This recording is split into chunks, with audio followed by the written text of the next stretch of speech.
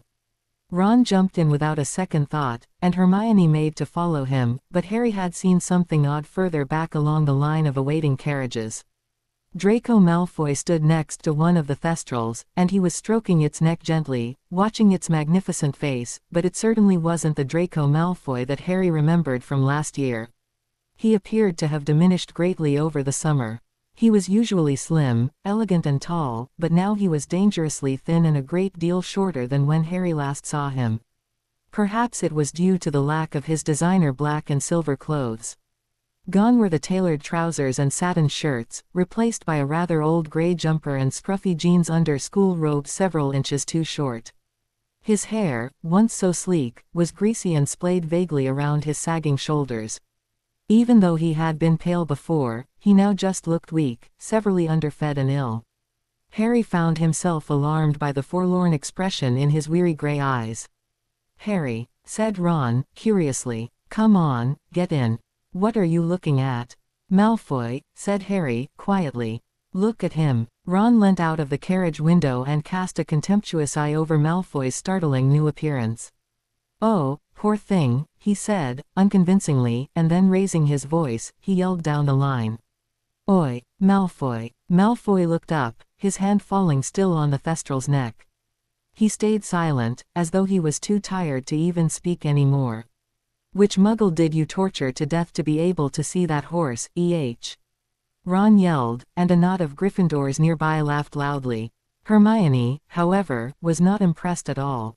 "Ron," she said. "Don't." "Why shouldn't I?" Ron said, turning on her. "The great bullying git deserves it. Didn't you hear what happened to Malfoy over the summer?" she said, raising an eyebrow. "No," Ron snapped. Harry climbed into the carriage, slammed the door, and it began to move away up the long path through Hogsmeade. "Why, what happened?" he asked, sitting opposite Ron and Hermione. "It was all over the Daily Prophet," said Hermione, in hushed tones. "I can't believe you haven't heard about it. Are you actually going to tell us, or just build up the excitement for a few more hours?" Ron asked, frowning. "I'm getting there," Hermione snapped. "Well, you know that Lucius Malfoy went to Azkaban. Everybody expected him to get out pretty soon though. There wasn't enough evidence, and Fudge was quoted in the Prophet as saying that Lucius was only in there as a precaution. But then they found evidence against him, and he was tried before the Wizengamot. He got sentenced to life for consorting with the Dark Lord. So," said Ron, "deserved it, didn't he?" "I'm not finished, Ron, let me talk," she said. Fudge tried to get him a lighter sentence. He wouldn't believe the charges, and he said that Lucius was a good man with a family. So Dumbledore agreed Malfoy could have on day out a month to see Draco and Narcissa, as long as he cooperated. Lucius had given the Ministry some useful information about Voldemort while he was being tried, and he was behaving so well they planned to move him to a lower security prison. Then he got his first day out, and he never went back to Azkaban. "He escaped," said Harry, with wide eyes. Hermione shook her head. "No, he was just at Malfoy Manor with Draco. They only managed to get the true story of what happened when Draco was given a massive dose of Veritaserum. One of the Death Eaters that Malfoy gave information about managed to get into the house." "Rookwood." She looked up at Harry. "Lucius was murdered right before Draco's eyes." Harry's jaw fell. Hermione nodded, her eyebrows raised. "That's not the worst yet," she said grimly. "After he was announced dead, Malfoy Manor was seized by the Ministry. I know that in usual cases, it would have gone to Narcissa and Draco, but Lucius was a Death Eater and none of the Ministry had any sympathy for his family, except Fudge, but the rest of the Ministry overruled him. They dug up some old law that said they could choose to seize his property rather than pass it on to next of kin. All the manor and lands were taken, with all the contents too. Narcissa and Draco were turned out of their home and didn't get a penny. They spent the summer in a hidden location somewhere out of the country, and there's a rumor that Crabbe and Goyle have been moved to Durmstrang too, so Draco's not had much of a holiday. There was silence for a few moments after she finished, finally broken by Ron's snort.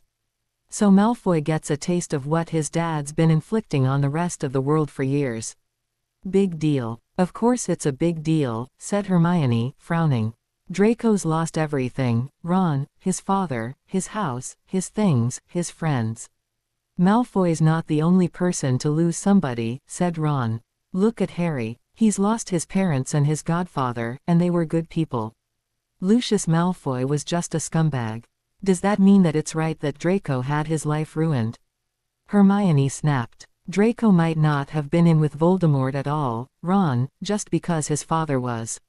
Oh right, Ron sneered. And what is that supposed to mean?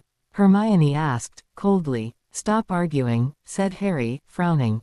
Why do you both always have to fight about everything? They fell silent, though Hermione was still scowling into her lap and Ron looked as though he wanted to keep arguing, playing with his fingers, a dark look on his face. Harry folded his arms, sat back and spoke in a casual tone that suggested any more quarreling would not be tolerated. It's sad that Malfoy's now poor and doesn't have a dad, but Lucius Malfoy got what he deserved. Nobody could feel sorry for him. Ron's right, Hermione, there have been loads of casualties so far, and Lucius Malfoy, well, he got what was coming to him. Even though it's sad about Draco, he added, seeing her angry expression. And I'll probably never say this again, but I feel sorry for him. There, now just stopping fighting all the time. Ron and Hermione nodded silently, and nobody spoke much at all for the remainder of the journey. As Harry clambered out of the carriage on the edge of the grounds, he couldn't help but notice that Malfoy had just a battered old suitcase for his belongings, and nobody was helping him get it down from the carriage's luggage rack.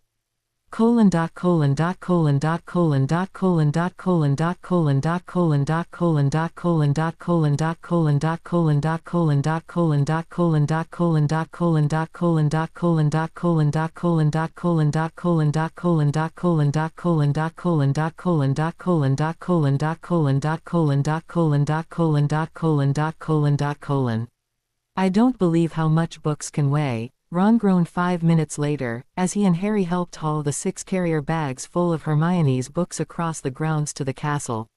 Me neither, Harry panted. His arms seemed to have stretched at least 4 inches in the last 30 seconds, straining under the weight of all the books. Suddenly, offering to help her carry some of them up to the castle hadn't seemed like such a good idea after all. How many books do you need, Hermione? Mine all fit in a single bag. I'm taking more newt classes than you though, aren't?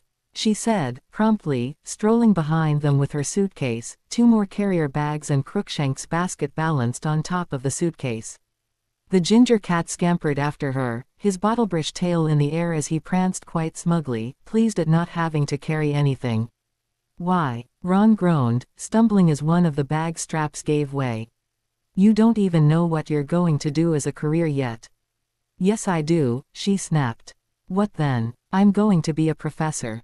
What of? Everything. Don't be silly. Well, what? I haven't decided. So you're just going to learn everything there is to learn? Ron said, incredulously. Pretty much, she replied. Ron goggled at her as she clipped smartly ahead of them, her hair swaying gently in the wind. I don't know how she does it, he said more to himself than Harry, as they started to drag their luggage up the steps, grumbling every step of the way. Harry's arms were stretching almost down to the ground, aching with protest against the weight dragging them down. The thought that they'd now have to drag them up the marble staircase, all the way through the school, down 6 more staircases, along about 20 corridors and then all the way up Gryffindor Tower, was not comforting really. Hermione heaved the doors apart and held them open for Harry and Ron to stagger in, gasping, and drop the bags to the floor with loud groans from both of them.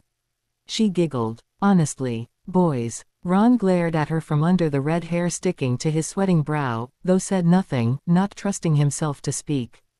You can just leave the bags over there on that pile, she said, gesturing to a small mountain of luggage that had grown from nowhere in the middle of the hall. Careful with them though, they're important. Ron groaned, dragging the bags roughly across the floor and leaving them at the edge of the pile. I've got a humped back now, Hermione, he groaned, massaging his arms. Harry carefully positioned the bags at the foot of the mountain so that they wouldn't fall over, then straightened up and rubbed his lower back. He was about to head over to the Great Hall and find somewhere to sit down, when somebody emerged from behind the pile and nearly knocked him over as they ran. He jumped out of the way and caught a split-second's view of a woman with long, feathery black hair and pale skin, dressed from head to foot in the darkest blue, before she rushed past him, her cloak sweeping along the floor. She looked to be in a great hurry, and Harry had the strangest feeling he'd seen her somewhere before, though he couldn't think where at all. Next second, he realized why she'd been in a hurry as a face popped suddenly from around the edge of the pile with a loud shout of, "Boo!" He jumped a foot in the air, stumbling backwards away from the luggage. Peeves the poltergeist grinned leeringly at him between two suitcases, squeezing out and laughing. "Scared you, Potty," he cackled, wickedly, floating up into the air and turning slowly upside down. "No," Harry said, irritably, pulling his robes back in place. Peeves chuckled. "Ooh, lies, Potty. You're getting as bad as Sneaky Snape, you are." He laughed wickedly, and started to spin round and round in a circle as he sung in a childish voice, "Sneaky Snape, the first years he scares, clogs up the showers with his greasy black hairs." "Ahahaha. Go away, Peeves," Harry said, trying to move past him into the hall. "Go bother somebody else." "Ooh, tough talk, Potty," Peeves cackled. "Should teach you a lesson, I should. Let's make it fun, shall we? If the Great Hall you wish to see, answer me these questions 3. "No," Harry snapped. "Get out of my way." Peeves bobbed up and down, laughing, his dark eyes full of wicked amusement, still refusing to move. "I'll get the Baron," Harry warned, angrily. "I'm serious, Peeves, let me past." Peeves shot forward, grabbed his head and ruffled his hair vigorously for a few seconds before he disappeared with a loud pop, his laughter still ringing the entrance hall. Harry stalked through the door, annoyed, sinking into a seat at the Gryffindor table with Ron, Hermione, Neville and Ginny. "Where've you been?" said Ron, curiously. "Peeves got me," said Harry, trying to sort out his hair. "You know, I don't think I'll feel sorry for him anymore.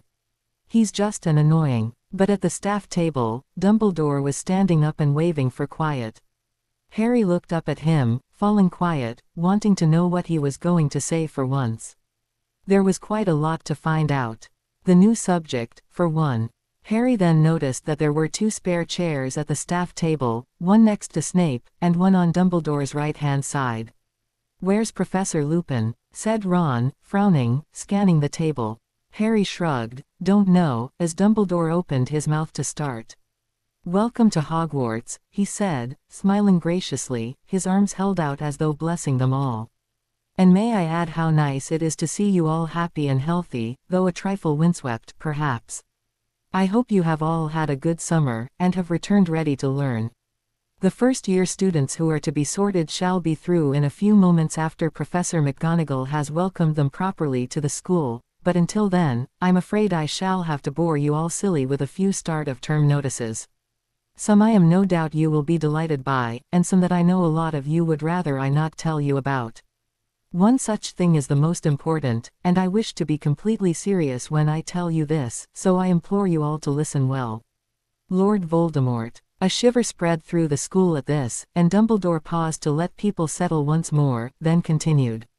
"You are all now fully aware of his return. To my knowledge, there have been 5 deaths in wizard kind, the latest only this summer." Harry glanced across the hall at the Slytherin table. Malfoy sat apart from everyone else, huddled over the table with his shoulders up, as though terribly cold. Harry felt a shiver as he realized he could see every button on the other boy's spine through his cloak, such was the extent of his weight loss. A lot more people were turning to look at Malfoy too, but he made no sign to acknowledge he was aware of them watching him, and continued to trace a finger around the rim of his goblet, a weary, hollow look in his eyes. Dumbledore coughed once to draw their attention away, and began to speak once more. It would be foolish of me to tell you there shall be no more lives lost, for there will, and as much as some of you will not want to hear this, it could be any one of us sitting right now in this hall. Voldemort is very much alive, and as dangerous as he ever was. For this reason, new defenses are being brought into Hogwarts. They have been rigorously tested, several times, and I think that now would be a good time to go through the safety drills with you all. He smiled, clapped his hands twice, stretched out his fingers, flicked his hands and then everybody yelped and clapped their hands over their ears as the most horrible, high-pitched wailing noise filled the hall. Harry cringed as it continued, whining right inside his head, wavering up and down like the air raid sirens of World War II. This, Dumbledore bellowed over the noise, as the siren which will sound the moment any possible danger becomes apparent. All teachers and prefects can conjure this sound in the way I just demonstrated, but I must stress that if anybody abuses this power I will be extremely angry. The noise died, and everybody sighed with relief, rubbing their foreheads painfully. If you hear this noise, then try your best to get to your house common room, said Dumbledore. If not, any professor's office or this hall will do, except if danger is in any of these places. Do not run into trouble if you can avoid it. Precisely 30 seconds after this noise has been initiated. Bang! Everybody jumped and a few people screamed as massive iron gates slid down covering every single possible entrance to the hall. The doors, the windows, the stormy ceiling being pattered with rain overhead, holes in the walls, portraits, everything was barred with the heavy black iron poles. Dumbledore smiled. That happens. Please, please do not linger in doorways after you hear the siren. I do not need to explain what will happen if you do. He clicked his fingers, and the metal gates slid back into whatever places they were hiding. Everybody was very on edge now, clearly wondering what dangerous defenses Dumbledore would conjure next. Also, he said, panic buttons have been placed in every classroom, common room, office, dormitory, and at regular intervals down corridors. To activate one properly, it must be pressed 3 times. This, I hope, will stop any accidental setting-offs of the panic button. Pressing one of the buttons will initiate the siren and also alert every teacher to where you are and that you are in severe trouble. These buttons are to be used only in the most dire situations, where the castle is under attack and you need help very quickly. Above them, a flash of lightning struck across the sky and filled the hall with a white flood for a moment. Everybody nodded silently, all wide-eyed and still worried about anything else he might spring on them. There are some other defenses in place, he admitted. Though I do not wish to reveal every single one of my secrets to you just yet. If the time arises when they must be used, you shall find out everything, though hopefully that day will never come. Moving on to slightly lighter notes, I am pleased to inform you that due to the removal of Dolores Umbridge from my school, all rules she made have been destroyed completely. I want to see as many people as possible reading the Quibbler, starting up clubs and enjoying yourselves.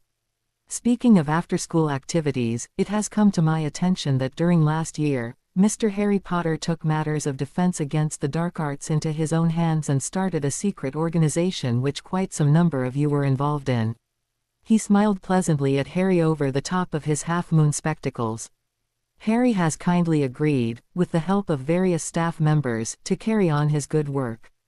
Dumbledore's army is now every Friday after school and I hope to see as many of you there as possible. Harry smiled back at Professor Dumbledore, even grinning around at a few people in the crowd watching him, before the headmaster started to talk. Again, drawing their attention. Also, I am sorry to tell you that our caretaker of several decades, Argus Filch, has left the school due to, personal reasons. Everybody burst into applause, and Dumbledore chuckled merrily. Now, I'm sure the loss of Mr. Filch isn't quite as much a call for solution as that, he said, though he was smiling as much as everybody else. All the teachers were. Harry could swear there was even the slightest, tiniest upturn of the corners of Snape's lips. Dumbledore's eyes twinkled as the last few claps died out. Thank you. However, this does not mean that you are allowed to bring any banned objects into school. I do not wish to see any maces, or battle axes or longswords, thank you very much. On to the next notice, and I know that my waffling has gone out a bit today, I must apologize, but these things are important. As you all know, the age required to do magic has been lowered by a year. This means that students in the 6th and 7th year are allowed to perform sorcery out of school, though I must remind you not to overdo it and alert Muggle attention other than your family, for those of you who are Muggle-born. This has been done to give you all sufficient practice at magic in the real world, for practicing sorcery inside school is one thing, and performing out there for real is quite another. He smiled around at all of them, then said, "Next item I wish to draw to your attention, the Quidditch Cup this year has been cancelled." Harry's face fell. Again, he had been looking forward to playing Quidditch all summer. He wasn't the only student who chorused, "Why?" up at Dumbledore. "But," he said, "and there is a but. The cup has been cancelled but Quidditch will continue. A new system for Hogwarts Quidditch matches has been introduced, so please, do not throw any cutlery at me until I am completely finished. To strengthen alliance between the houses, I've decided that a Quidditch league will be in place. Teams are of the usual 7 members, and matches are as normal, except that a team can consist of players from any house, mixed together, and there are an unlimited number of teams. The more teams we have, the more games, and I'm sure that everyone will want to join in the fun with their friends. If we get more than 20 teams, I will be delighted to organize a staff versus students game." Ron's eyes lit up. "We have to get a team," he said to Harry. "Absolutely have to. Imagine it, we could both play beaters for once and chase Snape around the pitch."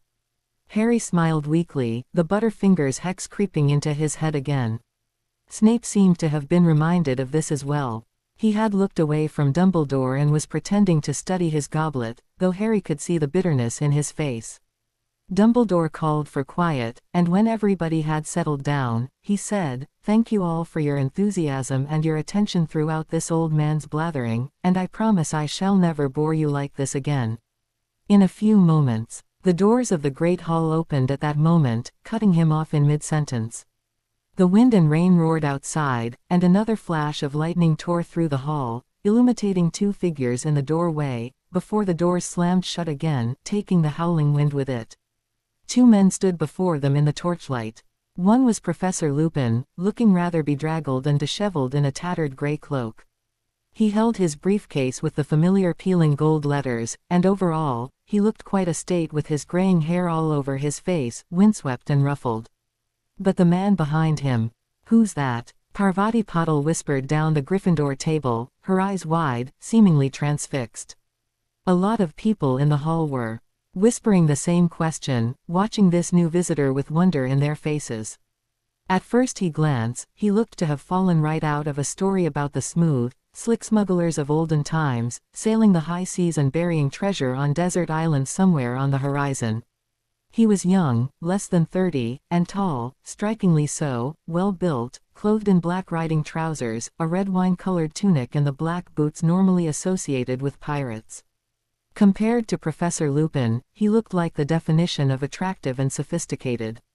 Several of the girls were craning their necks to get a better look. "Ah, gentlemen," Dumbledore said, with a gracious smile. "So glad you could join us." Lupin brushed his hair out of his eyes. "Apologies, Headmaster, there was a problem with our carriage." "That's quite all right, Remus. Please sit down, make yourself comfortable." Dumbledore smiled pleasantly as Lupin and this mystery man made their way up to the high table. Everybody was interested now. When he turned his back, his dark brown hair was revealed to be swept gently into a sleek ponytail, tied with a black ribbon. He looked completely untouched despite the raging storms that had turned Lupin pale and scruffy. Lupin took the seat on Dumbledore's right, sinking into it as though he was about to faint. The other man sat graciously next to Professor Snape, who shot him a rather contemptuous sideways sneer. "May I introduce our defense against the dark arts teacher, Professor Lupin," Dumbledore addressed the students, pulling their attention away from the other man. "Some of our older students will remember that he taught the subject here a few years ago, and it is my great pleasure to welcome him back with open arms." Lupin gave a weak smile and murmur of thanks, and then Dumbledore leant forward to smile down the table at the new man. "And some of you may be curious as to who our new guest is," he said to the school, who were watching attentively. He smiled. "This year at Hogwarts, a new subject shall be taught within these walls, one which I have no doubt will be of great use to you in further years. It is my pleasure to introduce our new Pure Arts teacher, Professor Alrister. Professor Alrister smiled with the corner of his mouth, a very roguish, slick sort of smile. A lot of the girls sighed softly. You may well be wondering exactly what the Pure Arts are, said Dumbledore. Indeed, I spent most of my life practicing the subject without even knowing what it was called. Ah, Professor Alrister, would you care to explain to the students just what wonderful work you do? Alrister smiled again, and stood up gracefully, his palms resting flat on the table as he looked around at them all. Harry had the strangest feeling that Alrister was looking directly at him. Then again, the rest of the hall seemed to think so too. The Gryffindor sixth-year girls were all gazing at him as though they'd never seen a man before.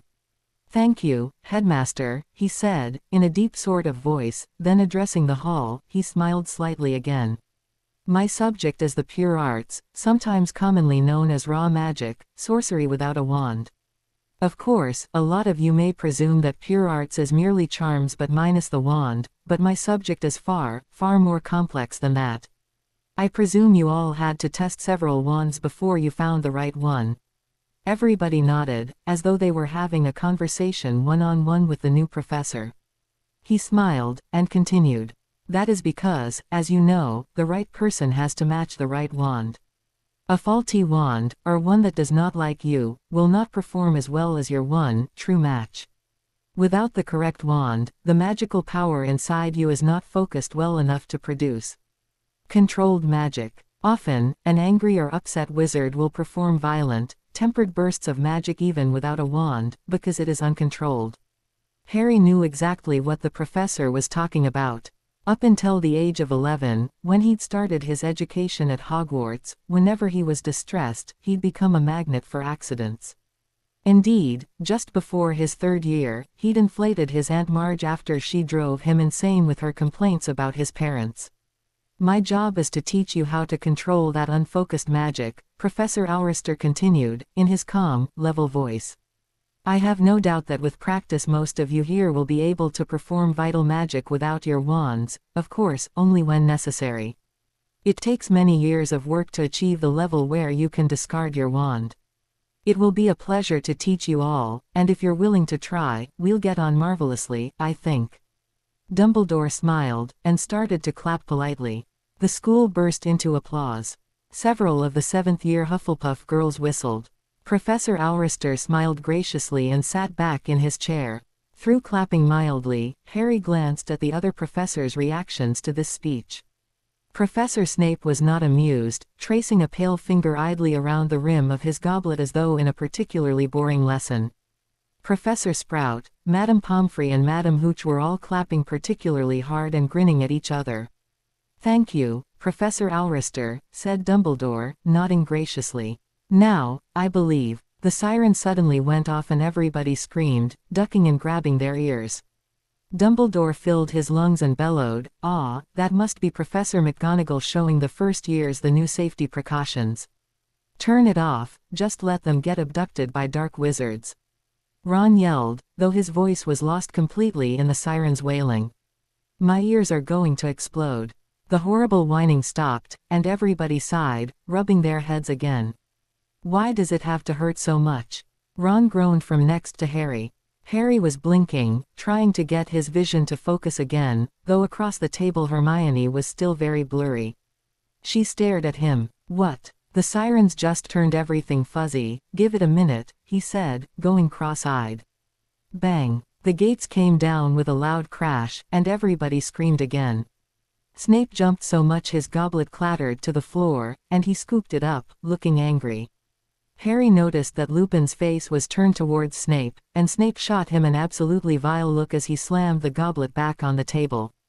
Dumbledore snapped his fingers, grinding the gates back into place, smiling.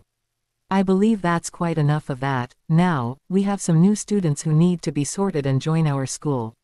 The door opened, and the first years all filed in, looking around nervously.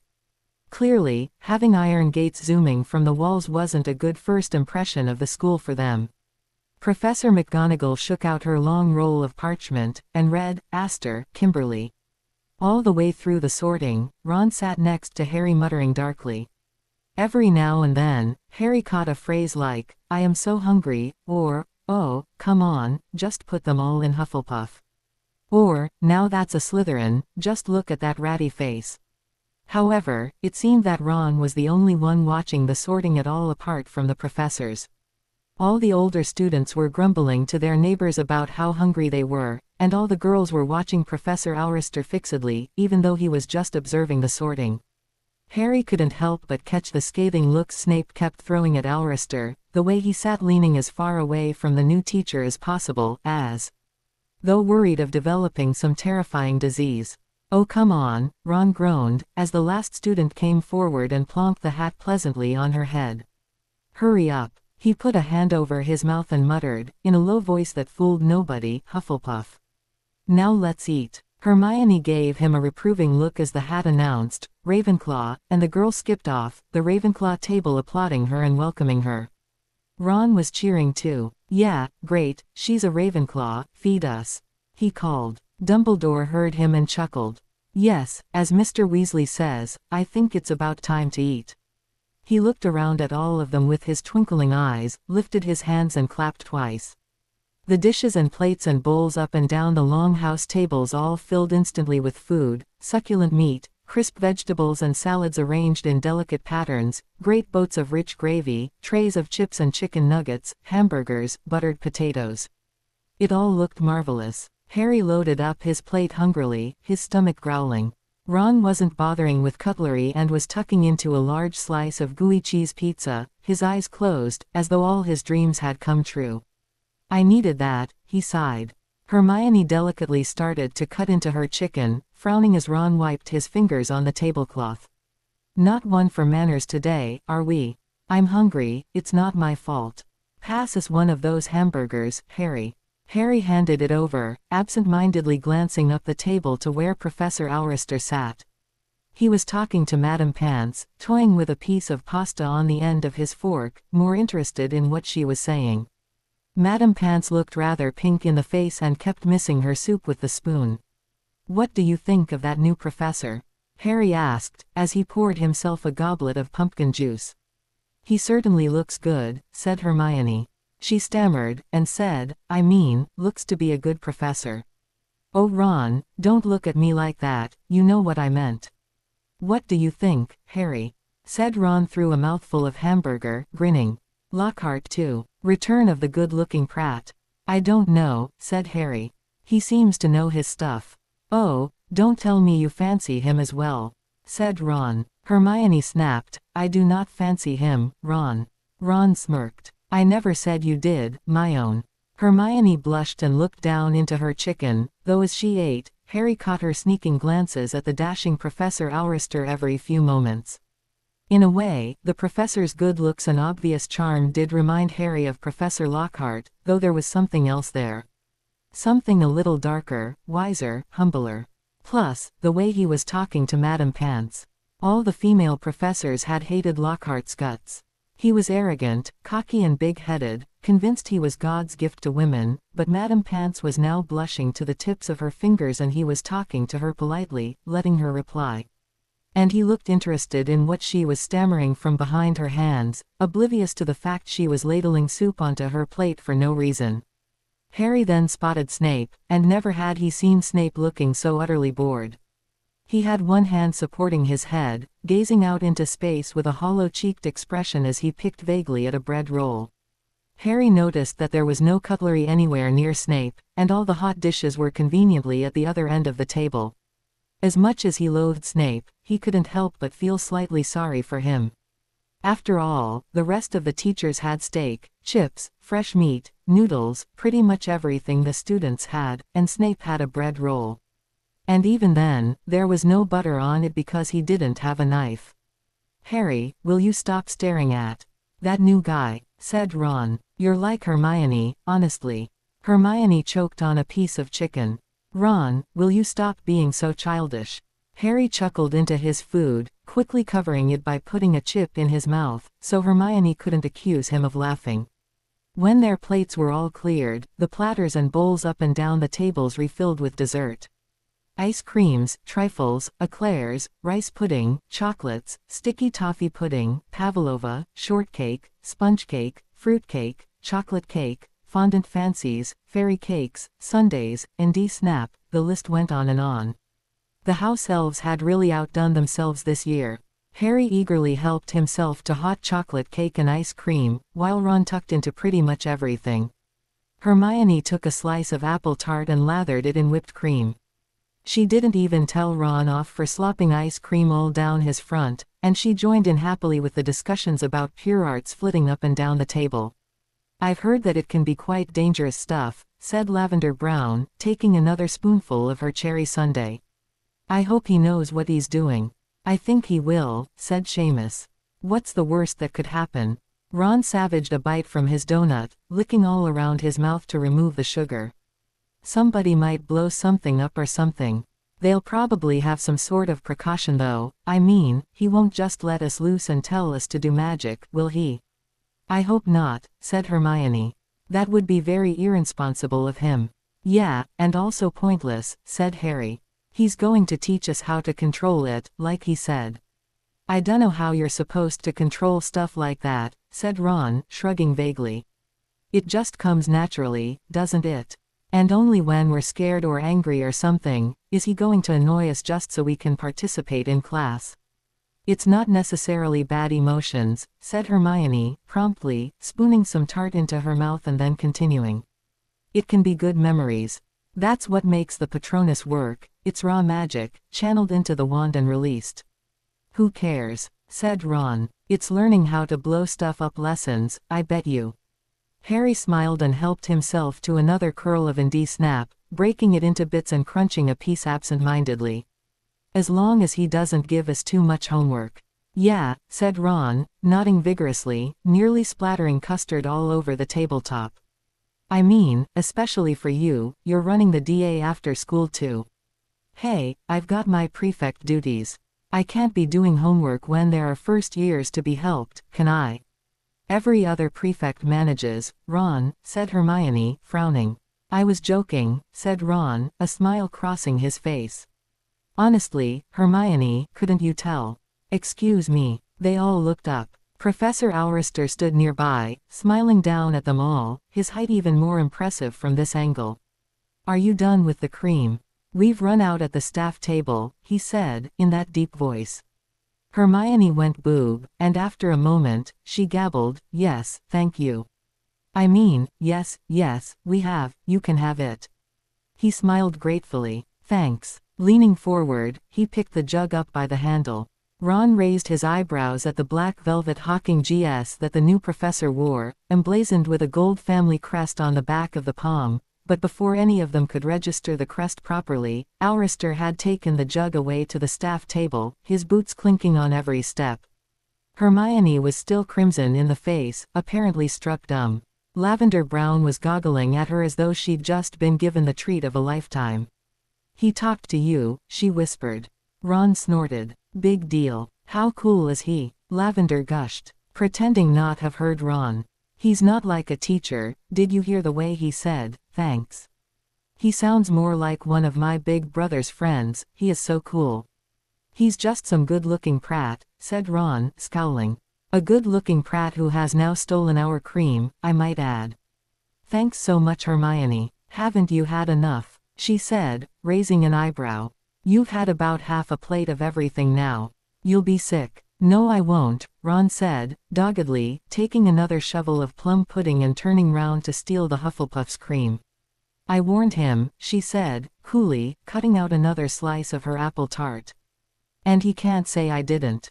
The plates were slowly cleaned, and by the time every last morsel was gone, it was very dark outside. Everyone was sleepy and full of food, and when Dumbledore announced that it was time for bed, the benches all creaked as the students stood up. Hermione shot up and said, "First years. First years over here." Ron sighed and followed her dejectedly, dragging his feet, leaving Harry to make his way up to Gryffindor Tower alone. Really, he was glad of the peace for a while, as he strolled leisurely across the entrance hall and up the great marble staircase.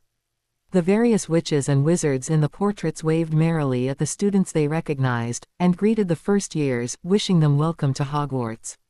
Harry found himself walking behind a group of new Hufflepuffs, who were chattering happily about the day they expected tomorrow. Their prefect called at them to hurry up, and they rushed off, disappearing down a side passage, leaving Harry on his own. He wondered about the day tomorrow. New classes were starting, and he knew they were different to his lessons of the past 5 years. Apparently, there were no set classes of Gryffindors, or just Hufflepuffs, but a mixture of all 4 houses. He hoped he wouldn't end up with a pack of Slytherins doing potions, and he had the feeling that if he did, he'd forget being an Auror and just join the Ministry or something equally pointless.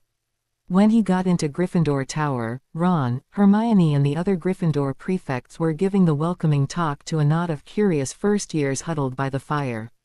Harry smiled, leaning against one of the armchairs to watch as Ron hiccuped his way through what to do if there was a fire. His various puddings were taking toll on him, and Harry couldn't help but laugh inwardly as he realized the first years didn't understand a word he was saying as he slurred vaguely about windows and water charms. How do we do water charms? One of the first years asked, tentatively. Ron put a hand to his head and thought for a minute, clearly getting nowhere, then saying, "Look, just fetch an older student and tell them to do it for you." Hermione frowned disapprovingly, and took out her wand. The first years all watched, spellbound, as she demonstrated how to do a water charm properly and then set about teaching them. She would make a good professor, Harry thought, as she managed to show the first years their very first bits of magic. They all smiled gratefully, looking at her as though she was a grand sorceress, as she praised them all, pointed out the dormitories and sent them to bed. Harry clapped from the back of the room.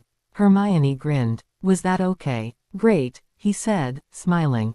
"Ron, you sound a bit drunk." "Cheer up," said Ron, grinning bemusedly. "I'm full of sugar, I'm allowed to sound a bit drunk." "Where've you been anyway? You missed the bit where I belched in the middle of the welcome speech."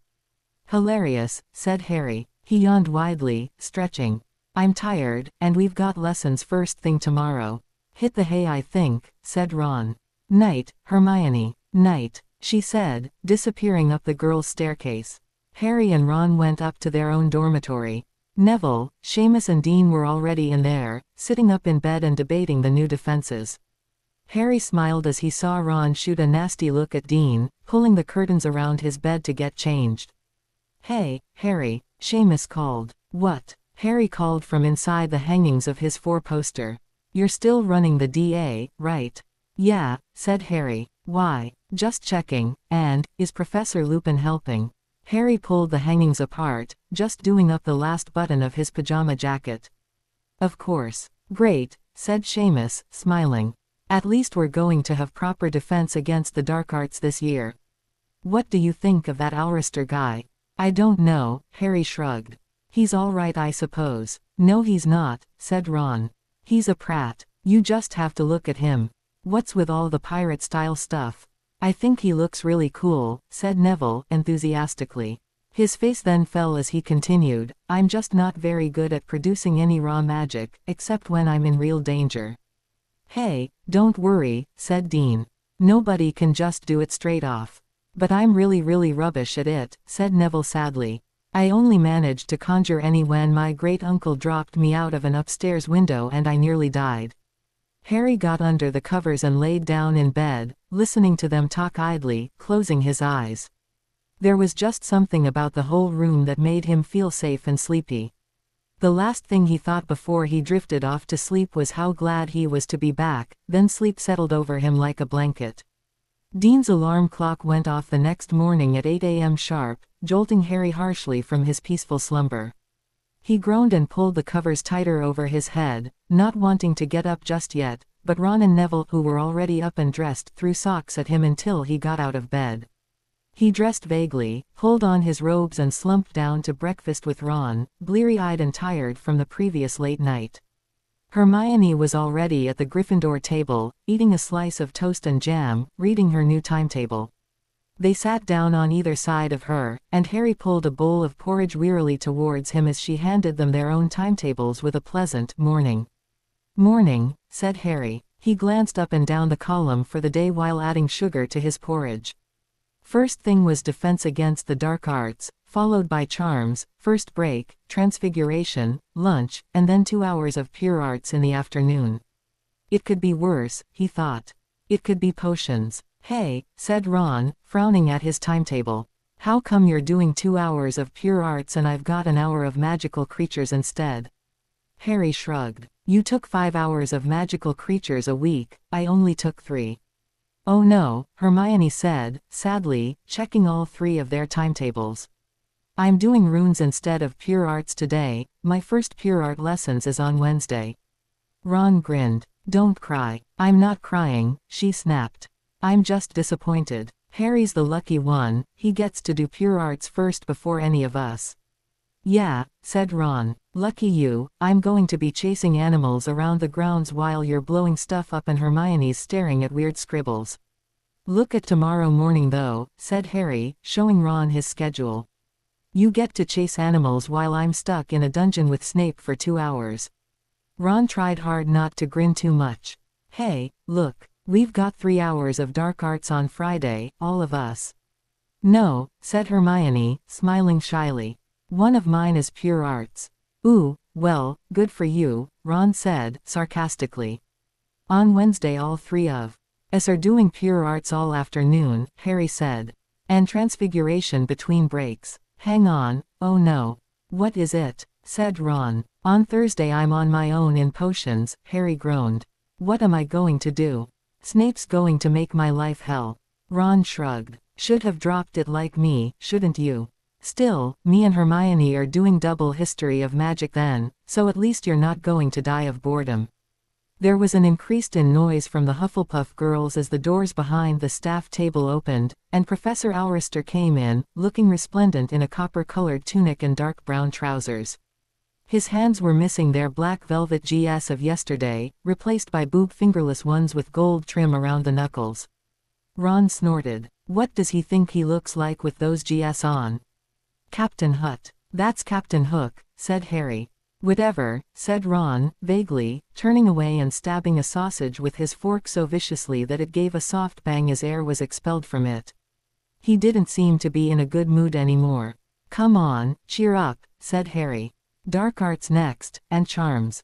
Ron huffed, jabbing at the sausage some more until it was little more than a mangled pile of meat strands on his plate. I hate Mondays. Look on the bright side, said Harry. No more potions for you ever again. And we get to see what a Prat Aurister is this afternoon. Really, Harry didn't think Aurister was as bad as Ron though, and thought he looked like quite a good teacher, but he didn't like seeing Ron so annoyed. Ron smiled slightly. I'm glad we're third cousins, you know. Once removed, Hermione's voice said from behind the massive volume on runes that she was reading. We know, Harry and Ron both said at once, and they then grinned. Come on, let's go get our books, said Harry. I'm not hungry anymore. Me neither, said Ron. See you in dark arts, my own. Don't drool all over you book if Aurister comes over to borrow the milk. Hermione frowned but said nothing, turning her page with a contemptuous look on her face as Harry and Ron hurried back up to Gryffindor Tower, fetched their books and got down to the defense against the dark arts classroom with good time until the bell. They were the only ones in the corridor at all for a few minutes, and they stood chatting about nothing in particular, until another figure appeared in the corridor. Malfoy looked just as diminished as yesterday as he walked slowly down the corridor, looking at the floor, hands in his pockets, not even noticing Harry and Ron. He passed them and languished quite far from them, head still down, as though he didn't deserve to look at them. Ron rolled his eyes to Harry. Harry smiled weakly as Ron muttered under his breath, "It's a good job Hermione isn't here or she'd be boring us both to death with her Malfoy the trapped soul speech again." Harry nodded, though really, he thought Hermione did have a point. He wasn't going to say this in front of Ron though. Luckily, Professor Lupin came out of the classroom at that moment, spotted them and smiled, coming over. "Hello Harry, Ron. You're not busy, are you?" "No, not at all," said Harry. "What are we doing today, Professor?" "I could use some help setting it all up, actually," said Lupin. "Care to help?" "Sure," said Harry, and Ron nodded. Lupin smiled and held the door open for them as they stepped into the classroom, but before he shut it, he spotted Malfoy and said, "Ah, Draco, you can help as well. Come on in." Malfoy didn't argue. Harry doubted whether he had the strength to do so. When the Slytherin stepped into the light of the dark arts classroom, Harry noticed that he did have something of value. There was a silver chain hanging loosely around his neck, with a pendant shaped like the club from a pack of cards, but before Harry could take a closer look, Malfoy saw him looking and clasped his fist around the locket, tucking it inside his robes, meeting Harry's stare with as much hatred as he could muster. "Now then," said Professor Lupin, drawing Harry's attention away. "We're doing some work on curses today, so everybody will need." He dragged a huge box out from under his desk. "One of these books." He handed them a stack each to give out. "Perhaps some parchment." He placed a few rolls of parchment on top of each stack of books, "and chocolate, but I'll give that out at the end if anybody needs it." "Thank you, boys, just put a book and a roll of parchment in each place." They got to work, handing the equipment out as instructed, while Professor Lupin copied some things from a book onto the board. When his chalk broke for the third time, he sighed, "It's times like this I wish I had Aurister's skills."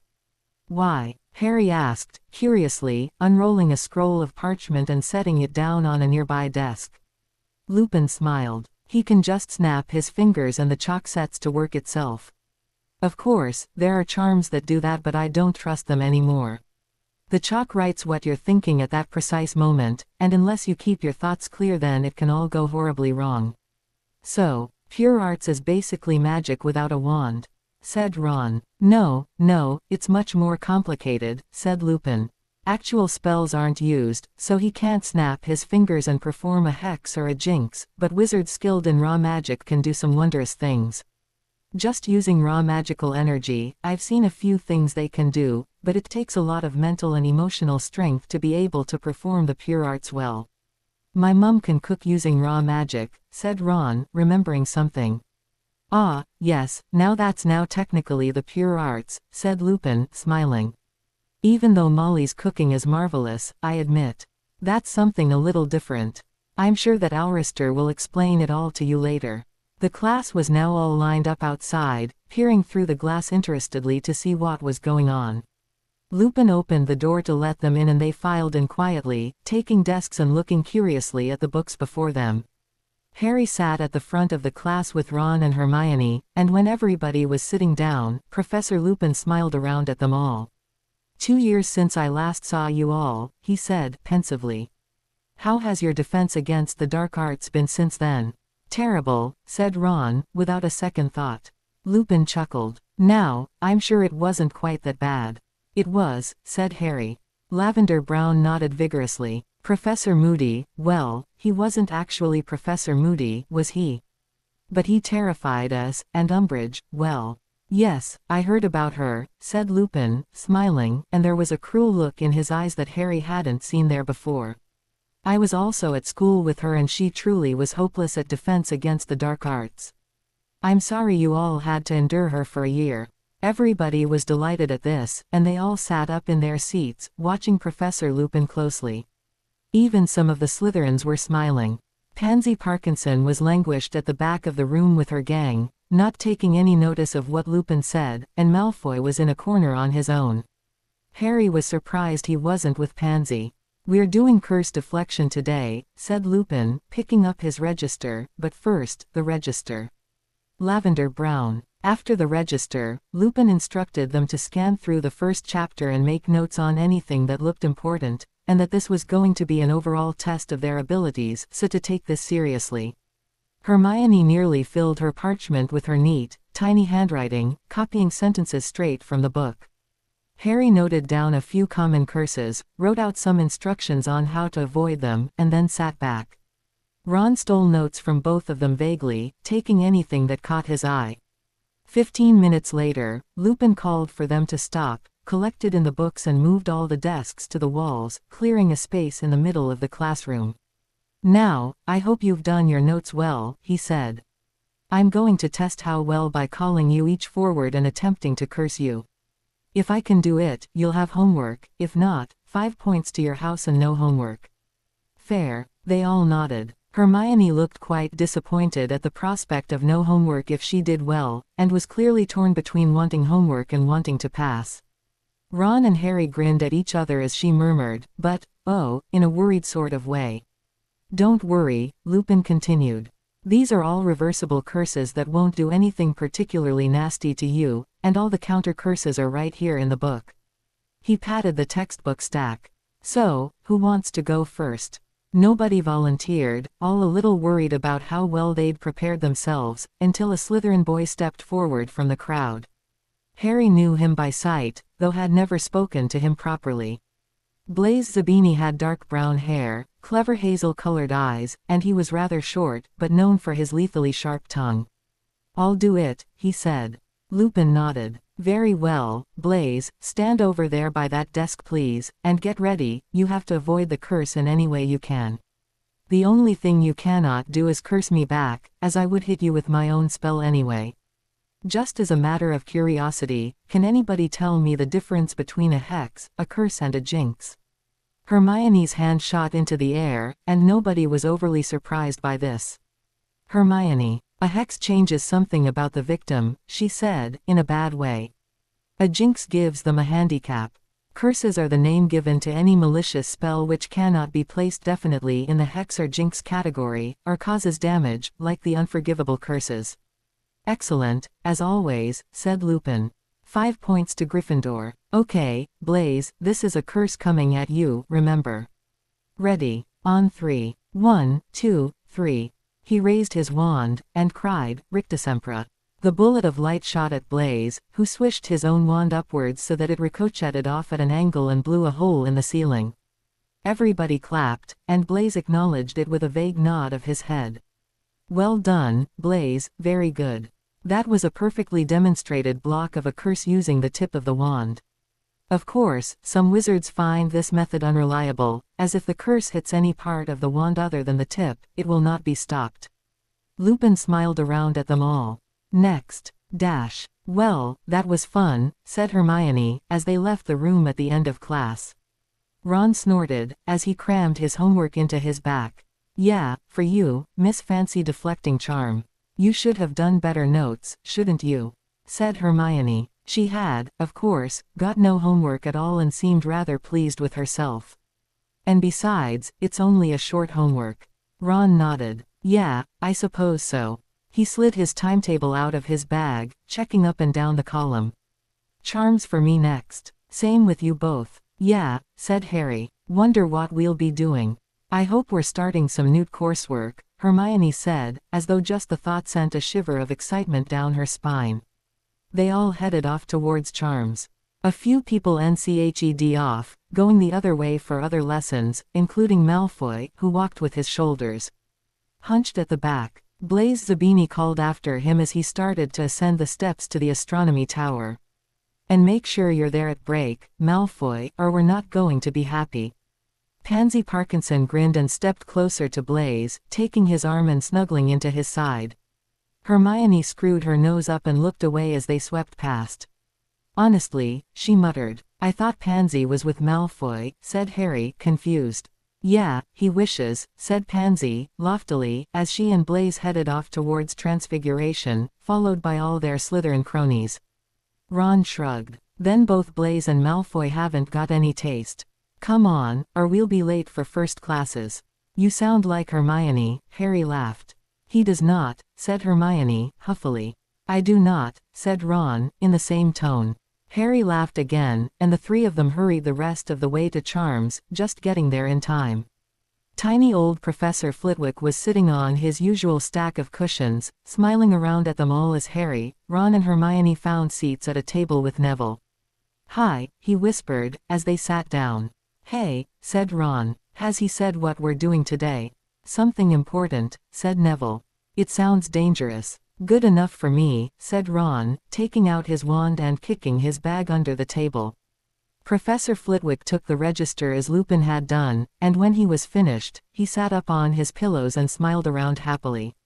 "It's nice to see you all again after the holidays, very nice. I hope you all had a nice break and are all ready to study hard this year." There was a generally an enthusiastic murmur throughout the class, and Flitwick chuckled. Good, good. Now, for everybody who's just arrived, we're doing some conjuring today, so everybody get out your wands and loosen up your wrists. I want to see some hard work today for your first lesson. He smiled and took out his own wand, watching them all rolling their wrists out. Good, that's it. Make sure you give them a proper stretch there, Weasley, not just flopping them around. Yes, that's better, good, good. Now, has anybody done any conjuring before? Hermione's hand rocketed into the air, though hers was the only one. Never mind, said Flitwick. There's a first time for everything, so they say. He chuckled. I'm going to see if anybody else can do conjuring without being given a lot of practice, just to have a look-see. The thing with conjuring is to keep your thoughts clear and clean, that's the key thing. Clear and clean. You have to concentrate completely on what you want to conjure, then swish your wand like so. He demonstrated a little swirling motion and a flick, and imagine that object appearing before you. Are we ready? I want you to try and conjure me, apples. Everybody ready? Off we go then, at your own pace. Harry practiced the wand motion one last time, making sure he had it right, then closed his eyes and thought. Clear and clean. Apples, apples, I want apples. Conjure apples. He opened his eyes, and still thinking as hard about apples as he could, he swirled his wand, flicked and there was a very painful sensation as something hard hit him on the head. Ouch. Oh, look everyone, Potter's done it. Oh, marvelous, marvelous, Flitwick squeaked eagerly. It's a little big, mind you Potter, but for a first attempt that was good, very good. Harry opened his eyes, still rubbing the back of his head. The largest apple he had ever seen was lying on the floor behind him. It was the size of a quaffle, and could easily feed about 50 people, but it was an apple all the same. He smiled, picking it up and placing it carefully on the table, glad he'd found something magical he could do without trying. Everybody keep going, and shout if anything happens, Flitwick called, as he clambered down off his stack of cushions and hurried over to Harry. He could hardly see past the apple, it was so big. Very good, Potter, very good indeed. Let's try that again, and try to concentrate now. Ready? Go on. Harry closed his eyes. Small apple, I want a small apple. He went to move his wand, but Professor Flitwick said quickly. Open your eyes, Potter, never ever try to conjure something with your eyes shut. That's very important. You wouldn't believe some of the damage wizards have done to themselves by conjuring something which has nowhere to go. An apple in the inn is probably not a pleasant sensation. Harry opened his eyes very quickly. Yeah, you're probably right, Professor, shall I try again? Yes please. Apples, apples, I want apples. Small apples. Not in my inn. He swirled his wand twice in the air, and gave a flick. There was a bang as an apple appeared from nowhere and bounced loudly off the table. Professor Flitwick applauded, beaming proudly at Harry. Good, good. I think you've got it, my boy, and only 5 minutes. Marvelous, this is marvelous. Yes, I think we'll have 10 points to Gryffindor for such good work. And how is everybody else doing? Hermione already had a fruit basket worth of apples laid out in front of her, all delicately arranged in a neat pattern of red and green. Neville wasn't doing so well. Every time he swirled and flicked his wand, something completely random appeared, and so the desk was scattered with fir cones and batteries and rocks and something that looked like one of the plastic mustache combs out of Christmas crackers. Ron wasn't having much luck either, and was simply conjuring slips of paper that read, "Apple," on them. Try to focus your minds more, boys, said Flitwick. And keep your eyes open. I'm guessing that a mustache comb in the inn would possibly be nearly as bad as an apple, Mr. Longbottom. In your own time then. Ron stared at a patch on the table, swished his wand and at a flick, there was a puff of smoke and another slip of paper fluttered down. He sighed. We'll try and sort that out in the minute, Mr. Weasley. All right, Longbottom, your turn. Think clearly now. Visualize an apple, and hang on to that image, don't let anything else enter your mind. Ready? Go on then. Neville closed his eyes for a moment, visualizing an apple, and when he opened them, he looked determined to do it this time. He gave his wand a swish, a flick, and The table collapsed with a heart-stoppingly loud bang as an apple the size of an armchair swelled from thin air and crashed down. They all scrambled out of the way, and the apple rolled over onto its side, snapping one of the chairs like it was made of matchsticks. Professor Flitwick blinked. A little too big, I think, Mr. Longbottom. Neville blushed. Sorry. Not to worry, said Flitwick. A minor mishap, and I'm sure the house elves will enjoy restocking the fruit supplies after yesterday's feast. Potter, Weasley, could you help Longbottom levitate this to the kitchens please? Harry and Ron nodded, and all three of them pointed their wands at the massive apple. Mobiliarbus, they all said, and it rose gracefully into the air. All right, straight down the corridor and turn right, said Professor Flitwick. Down the staircase, through the portrait, and, well, you know where to go from there. Off you go, and mind you don't knock anybody over on the way there. All right, but we can't promise anything, said Ron. Not with both Neville and an apple 3 times the size of Neville. They squeezed it out through the door, having to hammer on it a few times to whack it through that last inch or so, and then trained it all the way down the corridor without any major problems, until suddenly, it wouldn't move anymore. What's wrong with it? Said Ron, frowning, flicking his wand at it vaguely. I think it's stuck on something, said Harry. I can't see past it. We're going to have to hit it and hope whatever's in our way gives way, said Ron, stuffing his wand in his top pocket. Ready? Yep, said Neville. The 3 of them raised their fists and started to beat as hard as they could on the massive apple. Every few moments, it slipped a few centimeters forward with a creaking noise. Come on, Harry panted. Harder. They all threw themselves at it, hammering as hard as they could, and with a noise like metal being twisted, the apple popped free and started to roll. Oh no, Harry gasped. Stairs. We've got to catch it. They sprinted after the apple rolling its way down the marble staircase at a surprisingly fast speed for something so big. Hurry, Neville panted, running 2 steps at a time, though it was no use. The apple bounced about 10 stairs at a time until it launched into the entrance hall and crashed straight through the doors of the castle, rolling away across the grounds like a huge quaffle. Ron sat down on the bottom step to wipe his forehead, panting. Well, this is great. It's our first day and we've already unleashed some mad giant apple into the grounds. Harry sighed. Yeah, I'll go and get it back to the school, you 2 go and tell Professor Flitwick, I'll be all right on my own. Are you sure, Harry? Said Neville. Yeah, I'm sure. Go on. Neville and Ron hurried away up the staircase as Harry made his way across the entrance hall and out into the grounds. It was cold morning, and Harry found himself wishing he had his cloak to keep him warm. Still, levitating the apple should warm me up, he thought exhaustedly, jogging over to it and putting it quickly under another charm. It took about 20 minutes to push the apple all the way back up to school, and he had just squashed it in through the doors as a voice came floating down from the dungeon corridors. Potter. Harry looked up to see Snape coming towards him, glaring suspiciously at the apple. What is that? It's an apple, Professor. I can see it's an apple. Potter, what is it doing in the entrance hall?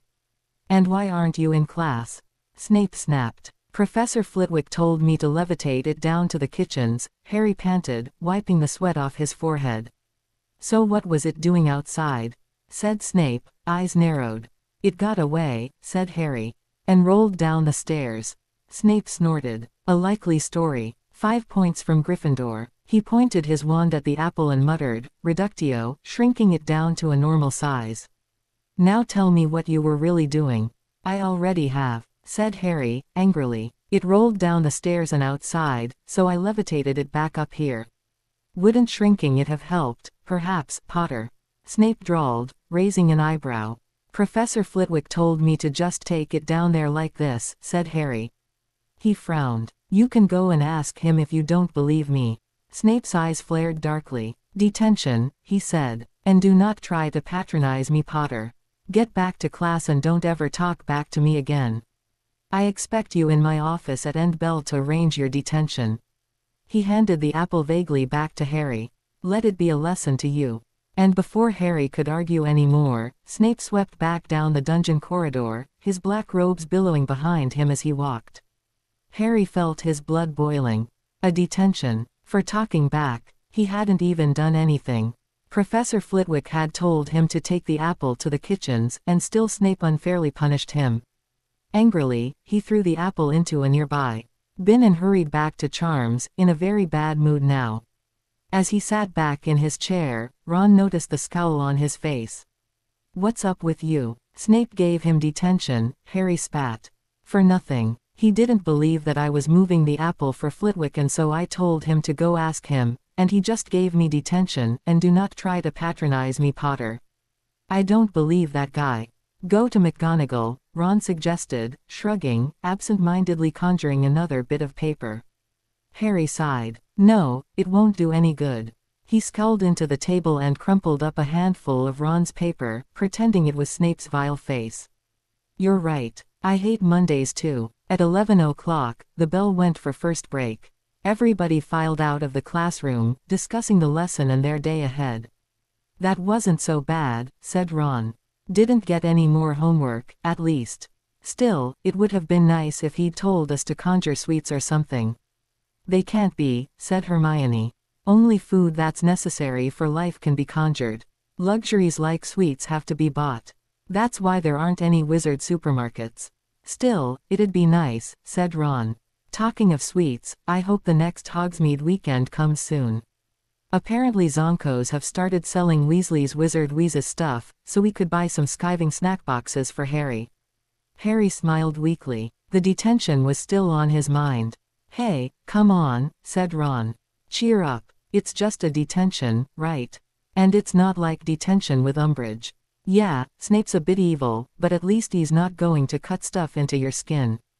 Harry wasn't overly comforted by this. As Ron and Hermione headed for Gryffindor Common Room, he turned in the opposite direction and went down another corridor. "Harry, where are you going?" Hermione called. "Ullery," he shouted back. "I'm going to see Hedwig. I won't be long." The corridors to the Ullery were full of students walking along happily and chatting. A group of girls Harry passed had just had their first pure arts lesson, and they all looked very pink in the face and giggly. "He's just so dreamy," one of them gushed. "And he's so good at what he teaches. You should see all the stuff he can do." "I've only got him on Thursday," said another, sadly. "Apparently there's one class that have him for 3 hours solid." They all sighed dreamily, and then giggled. Harry didn't stick around to hear any more of their girly chatting. Ever since Cho, he'd not had much patience with girls, especially the way they hung around in gangs and would never admit that their friends were wrong. Or how jealous they got. Hermione was the only girl he was friends with, because she was so matter-of-fact, and she was never really interested in boys. The only time he'd ever seen her being even remotely girly was one day last year when she was telling Ginny about her letters from Victor Crumb, and even then, she wasn't giggling at all. As he started to ascend the cold spiral stone steps to the Ullery, Harry was aware of how much he valued Hermione's sensibility as a friend. Ron was fun to hang around with, and he was great when there was something you wanted to be distracted from, but there was something about Hermione's no-nonsense attitude that had probably kept him sane for the last 6 years. He was about to open the door to the main room, reaching into his bag to find all treats, when he heard voices inside that made him stop. "So," Blaise Zabini's voice drawled. "What is it you wanted to tell us?" The voice that replied was Malfoy's. He sounded as though he was trying to be confident, but deep down, he was terrified. Harry could hear a note of panic in his voice that he'd only heard there once before, when they were going into the Forbidden Forest Inn. Their first year. You all heard what happened over the summer." Yeah, said Blaise, impatiently. "Hurry up with it." And the manner was. Malfoy audibly swallowed. "Seized. Is there a point to this?" Blaise said, exasperatedly, and Harry heard laughing from inside. He picked out a few of the voices, and then realized that the whole Slytherin Quidditch team, or what was left of it, was in there. "Yeah," Malfoy said, quietly. "Look, everything was taken. Everything. If you're fishing for sympathy, Malfoy." "No, I'm not," said Malfoy. "It's, the brooms, they were included in, everything. They've been taken." There was silence for a few grim moments. Harry could well imagine the Slytherins' faces. Their broomsticks were all paid for by Malfoy's father, and in the opinion of most of the school, the only reason that Slytherin had been doing so well at Quidditch for 4 years. Without them, the team was nothing. You serious? Said Blaise, and he sounded very, very dangerous. I couldn't do anything about it, said Malfoy, nervously. I tried, honestly, but I couldn't. Just try to understand that to my mother and I, the brooms weren't exactly highest priority. And we're still a good team, no matter what brooms we've got, right? Harry heard footsteps as Blaise advanced slowly on Malfoy. No, Malfoy, what I don't understand is why the hell you just used the word, we. There is no, we, when you're concerned with us. What are you saying? Said Malfoy, and he sounded frightened now, so much that Harry felt scared himself. I'm off the team, said Blaise, and he laughed, loud and cold. There was a swish and a crack, a cry from Malfoy, and next second, the door of the Ollery burst open. Malfoy flew into the air from the force of Blaise's spell, the door slammed and the Slytherin collided with Harry, knocking him backwards. Harry yelled with surprise, clawing wildly at the air, desperate not to fall. The steps were stone and it was a long way to the bottom. He felt his fingers connect with something and he grabbed it, hard, narrowly avoiding tumbling to his probable death. Malfoy stumbled against him and then seized the rail Harry was holding, shaking. For one moment, Harry stared directly into Draco's face. The other boy stared back, and Harry could almost have sworn he saw a flicker of gratitude in those solemn gray eyes. But next second, it was gone. Malfoy's face contorted in a snarl and he pushed roughly past Harry, hurrying down the steps out of sight, his second-hand cloak blowing behind him like bat wings. Harry noticed him grab the locket around his neck, as though it was a comfort toy, and then he was gone. Harry tried to calm his heartbeat, which was still racing from the adrenaline of nearly falling. After a few moments, he carried on up the Ollery steps and went into the main room, keeping his head down. The Slytherins all glared at him, though said nothing. Blaise beckoned to them, with a vague, "Come on. Let's go see if Malfoy cracked his head open at the bottom." They all laughed and followed him out, leaving Harry alone in the Ollery, thinking about what he just heard. It sounded as though Malfoy was now out of favor. He could see why, in a way. Malfoy's major claim to fame was that he had a rich father, and now that his father was gone, as well as Crabbe and Goyle, his cronies had deserted him for Blaise. Even Pansy, who had clung to him like a leech last year. It was amazing how shallow Slytherins were. And Malfoy hadn't seemed grateful at all, when Harry had just practically saved his life. On second thoughts, Harry could see why Malfoy wouldn't want to up to him. He'd lost a lot of dignity, and apparently, Malfoy's hatred and superiority over him, Harry, was the only thing he had anymore, even though it looked as though he was losing that. Malfoy hadn't said a word to him at all this year, and there had been plenty of opportunities for the Slytherin to sneer something scathing. Maybe he doesn't have the strength anymore, Harry thought to himself, as he looked around the Ollery for Hedwig. He found her eventually, nestled between an eagle owl he knew belonged to one of the Ravenclaws, and a hawk that Harry had never seen before. It was a rather magnificent little bird, quite young, with silky copper feathers and proud, haughty eyes that surveyed him with a great deal of disdain. However, it let him stroke it while absent-mindedly feeding Hedwig her owl treats. As he ran his fingers over its sleek neck and onto its wings, he came across a tiny tag, worn on a little ring through the tip of its wing.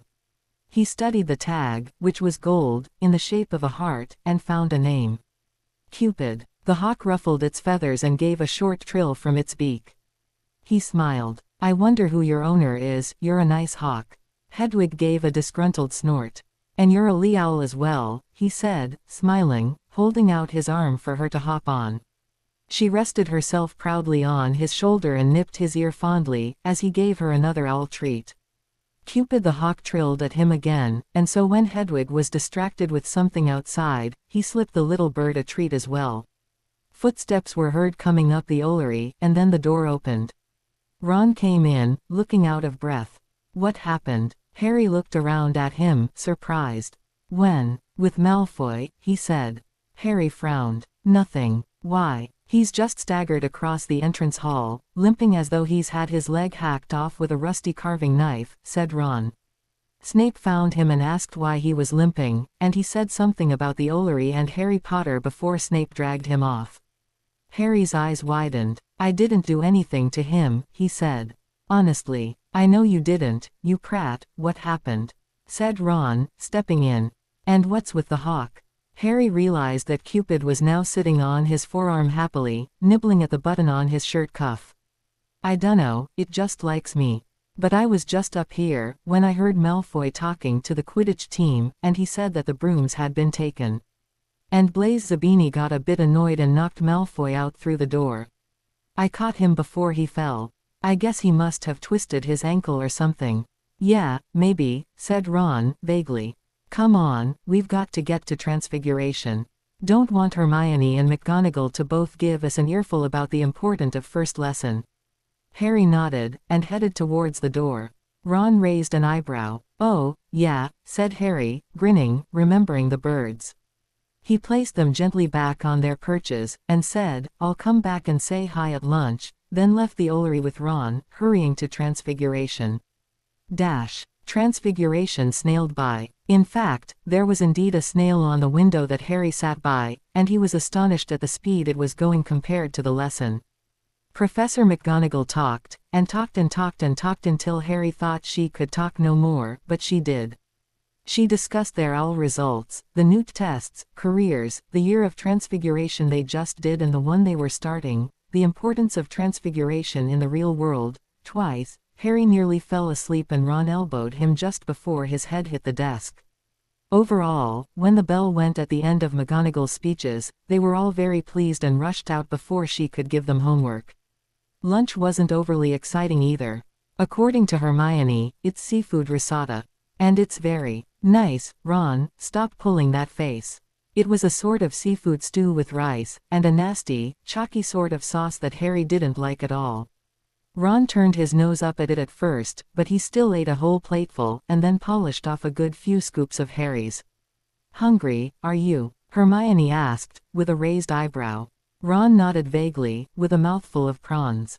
After lunch, Hermione went off to her runes class and Ron headed across the grounds to magical creatures, leaving Harry to make his way up the stairs to the pure arts classroom.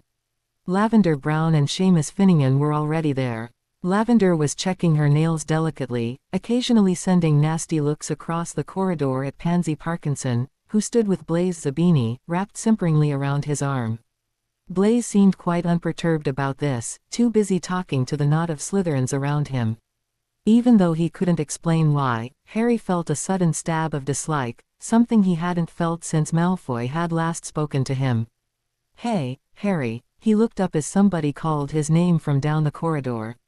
Ernie Macmillan, the Hufflepuff prefect, waved to him as he and a large group of other Hufflepuffs came up the far stairs. Hi, said Harry. Ernie smiled to him. Hey, I heard about you and Ron. Congratulations. What's the actual link? Cousins. Third cousins, said Harry. He suddenly had a vision of Hermione standing outside runes and getting an inexplicable urge to yell, once removed. Cool, said Ernie. Oh, by the way, what's happening with the DA this Friday? Harry shrugged. Haven't really thought about it much.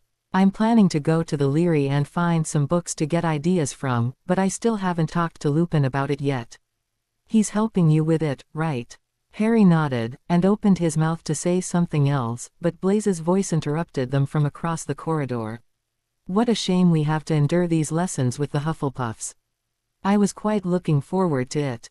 You're not Malfoy, you know, Hannah Abbott sneered at him. You're right, I'm not, said Blaise, in a mockingly pleasant voice. I've still got a father, and I'm not wearing jumpers that smell like somebody died in them. His murky brown eyes flashed. Knowing Malfoy, somebody probably did. That's not fair, said Hannah, disgusted. That's not even funny. Blaise smiled lazily. I think it's hilarious. Point 2. You're the only one who does then, aren't you? Said Ernie, glaring at him. I thought it was funny, Pansy said, cuddling closer to Blaise's arm and batting her eyes at him. It's not our fault Hufflepuffs don't have a sense of humor. Blaise snickered, and then he glanced at the Slytherins surrounding him. Have you all seen what he's wearing around his neck? It's a locket with a strand of his dear dad's hair in it. How much sadder can you get? I dunno, but you managed it, said Ernie, scathingly. Blaise raised an eyebrow. He brushed Pansy aside, and then took a step towards Ernie, but perhaps luckily, Professor Alrister appeared at the end of the corridor, strolling briskly towards them. He was holding a huge cardboard box in his arms, full of what Harry first thought were large black spiders, until he took a closer look and realized they were fingerless GS, much like the ones worn by Alrister himself. "Go on in," he said, holding the door open with his spare hand. "8 to a table, and you won't need to get anything out. I'm starting you straight out with a practical." Intrigued, the class all filed quietly into the room. Harry joined Lavender and Seamus at a table with Ernie, Hannah and Justin Finch-Fletchley, who greeted him with a friendly smile. The class looked rather sparse, spread out all around the room, but as Harry reminded himself, more would be joining them after an hour. Alrister dropped the box of GS on the front desk. "Right then," he said, turning around and addressing them all. "Welcome to your first ever Pure Arts lesson. You should know me by now. If any of you have forgotten, I'm Professor Alrister and I'll be teaching you. First things first, how are you all?" There was a general murmur of, "Fine," as Alrister pulled the box over, sorting through the handfuls of GS. "Good, now, can you all catch?" he asked, looking up. Everybody glanced at each other rather worriedly, as though it was some kind of trick question. He smiled at their nervous expressions. "I suppose I'll just have to find out then, won't I?" he said, amused, snapping his fingers. They all gasped as the GS flew upwards and outwards from the box in a great black cloud, as though they were bats. They fluttered across the class, handing themselves out to each student and falling neatly in the spare seats. Everybody looked very impressed, and Alrister smiled again. That wasn't so hard now, was it?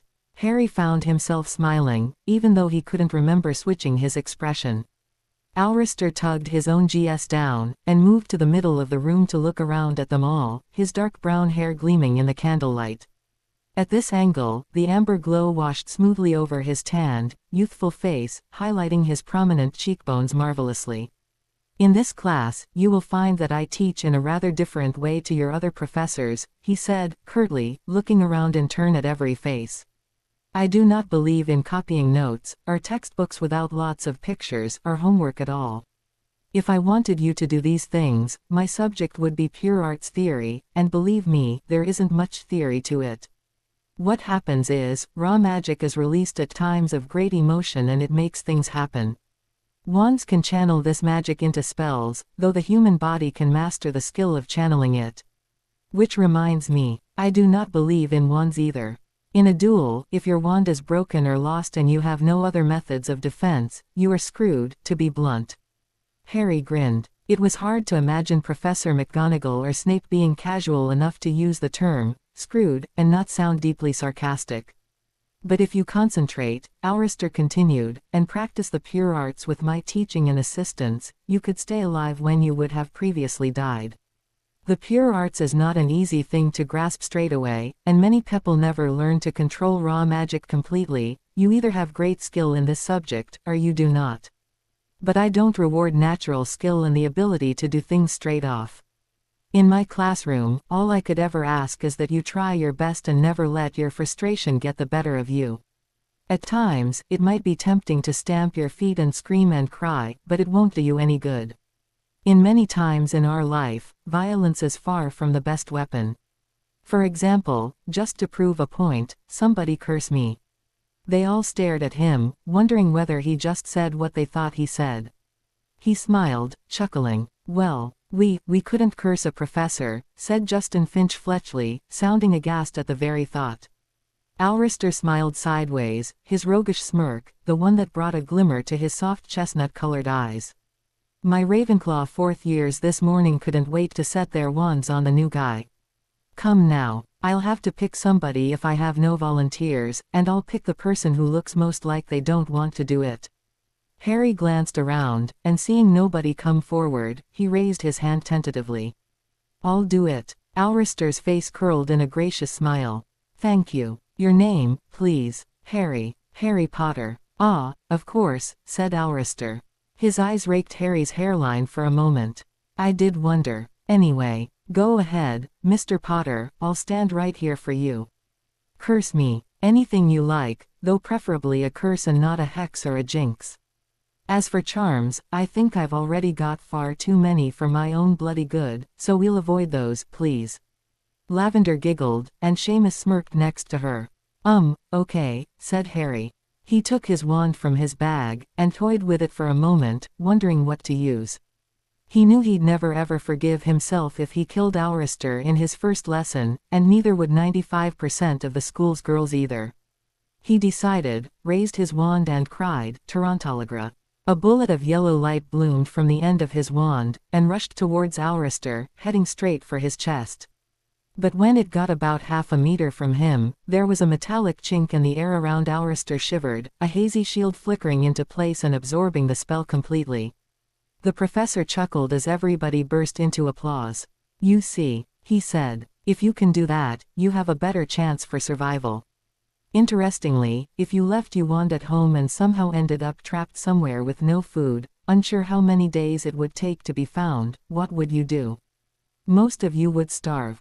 He smirked, snapped his fingers and a sandwich blossomed from nowhere, falling neatly into his outstretched hand. He took a bite, licked his lips and looked thoughtful for a moment. Too much mayonnaise. But that's not the point. What matters is that the pure arts, along with your charms work and so forth, can be a great help to you. And we're going to start straight off. Everybody put your GS on, and make sure they're on properly.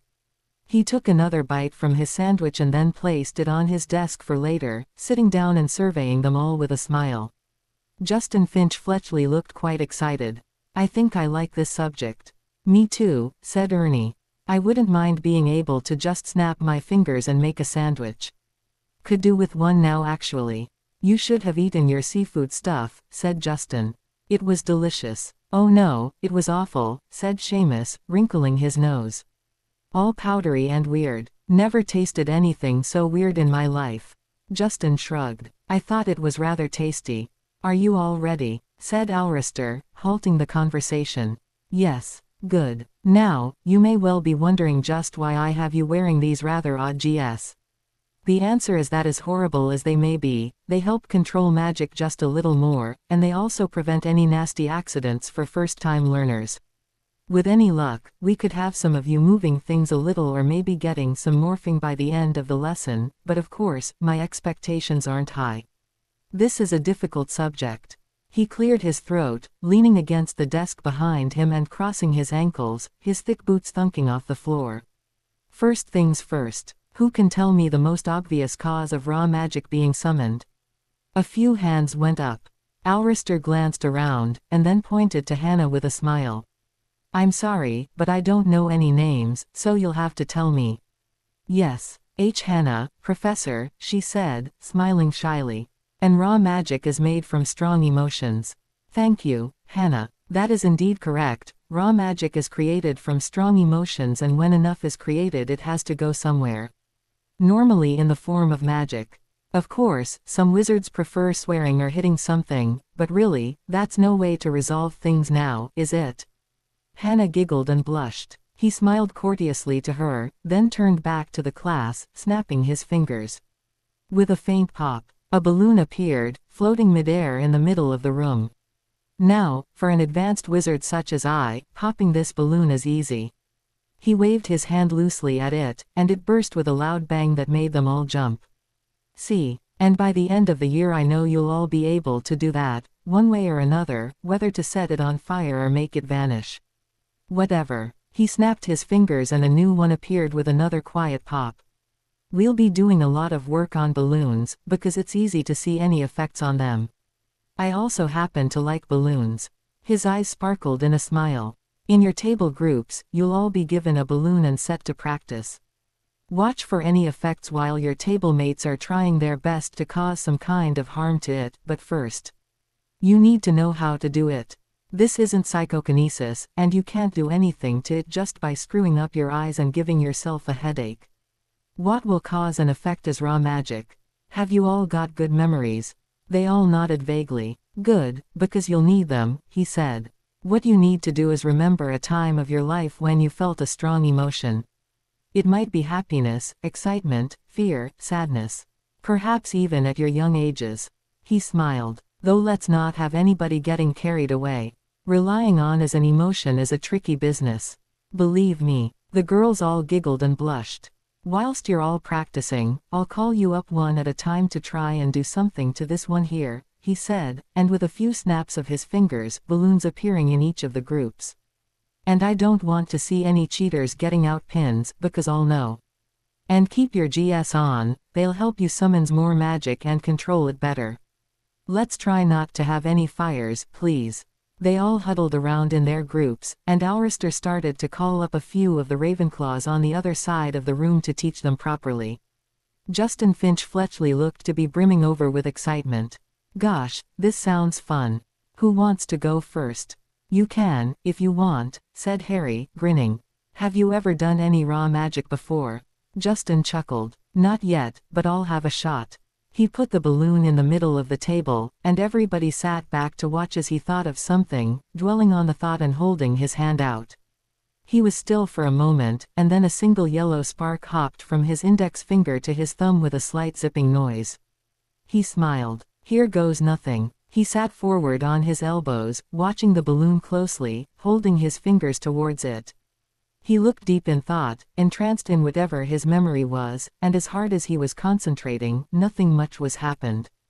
The balloon moved a little, as though being breathed on. He sighed. Oh well, how frustrating. Yeah, said Ernie. Here, I'll have a go, but nobody laugh if I get it wrong.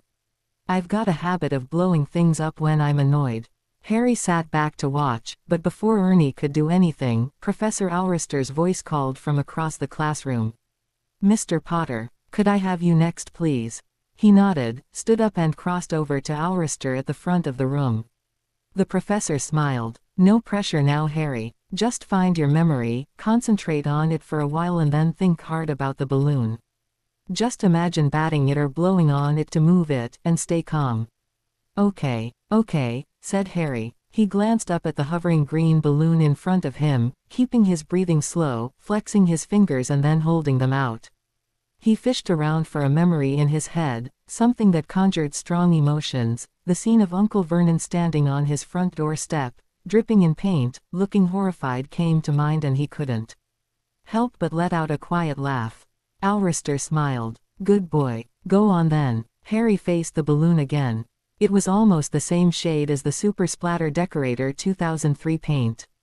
He swallowed, stretched out his fingers and thought hard, about the look on Uncle Vernon's face and just reaching out, batting the balloon gently. He felt his eyes glazing over as he thought, harder and harder, but nothing would happen. He frowned, his fingers shaking, willing something to happen, anything. Uncle Vernon, the paint snowman, staring from the step, frozen with shock, bat the balloon, nothing. Have you ever done raw magic before? Asked Alrister, standing up, crossing over to him and turning his hand over to study his wrist for some reason. Harry nodded. Quite a few times. I turned my teacher's wig blue, and I flew once, and I set a boa constrictor on my cousin, and I inflated my aunt, and lots more stuff. Alrister frowned. Odd. Something's repressing it. I think you've got a block. Has anything stressing happened to you today? Yeah, quite a few things, said Harry. But it's just regular stuff. Anything in particular? Asked Alrister, glancing up at him. I got a detention off Snape, said Harry, vaguely. And I had to catch Draco Malfoy when he fell down the Ollery steps. Alrister frowned again. Malfoy, now where have I heard that name before? Well. It sounds as though you're too tense, Harry. You need to relax and clear out your system.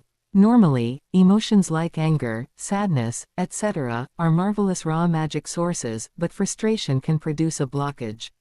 Try to clear your head. It's just a detention, and there's no need to think about Draco Malfoy. He's fine. Harry closed his eyes, the better to relax. He concentrated on his breathing, imagining all his frustration floating gently away, and Alrister nodded. That's it, now think of something relaxing. Something interested you've seen in the last few days, a fresh memory. Tell me about it. So don't make it too personal. I might be all for friendliness between students and teachers, but I don't want to delve too deep into your private life. Harry thought, idly, his mind landing on the little hawk in the Ollery with the glossy copper feathers. At break, there was a hawk in the owlery. Sitting with my owl, she's called Hedwig, and it had a little tag through its wing, it said. Cupid, said Alrister. Harry opened his eyes, nodding. Yeah, how did you? Alrister smiled. That's my hawk, Harry. Marvelous, isn't he? Yeah, said Harry, returning the smile. Oh, he's a wonder to fly, said Alrister. I go hunting with him occasionally. Just watching him soar across the sky, it's nearly as good as being on a broom.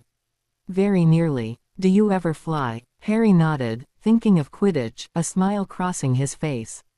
Yeah, I'm a seeker. It's one of the things I'm good at, but he cut off, jumping suddenly as his fingers sparked and gave him a quick zap. Alrister chuckled. Marvelous. That's got your block cleared nicely, I think. Ready for another try? Harry grinned. Yeah, okay. Good boy, said Alrister. Now, concentrate as much as you can on flying, and moving the balloon. I think we've got some potential with you here, Harry, real potential. Ready. As Harry nodded, raised his hand and let his eyes focus back on the balloon swaying gently in front of him, he couldn't help but smile, realizing he'd changed his mind. Mondays weren't bad really. Wednesday next lesson. Wahee, it's a double. And you've got it too.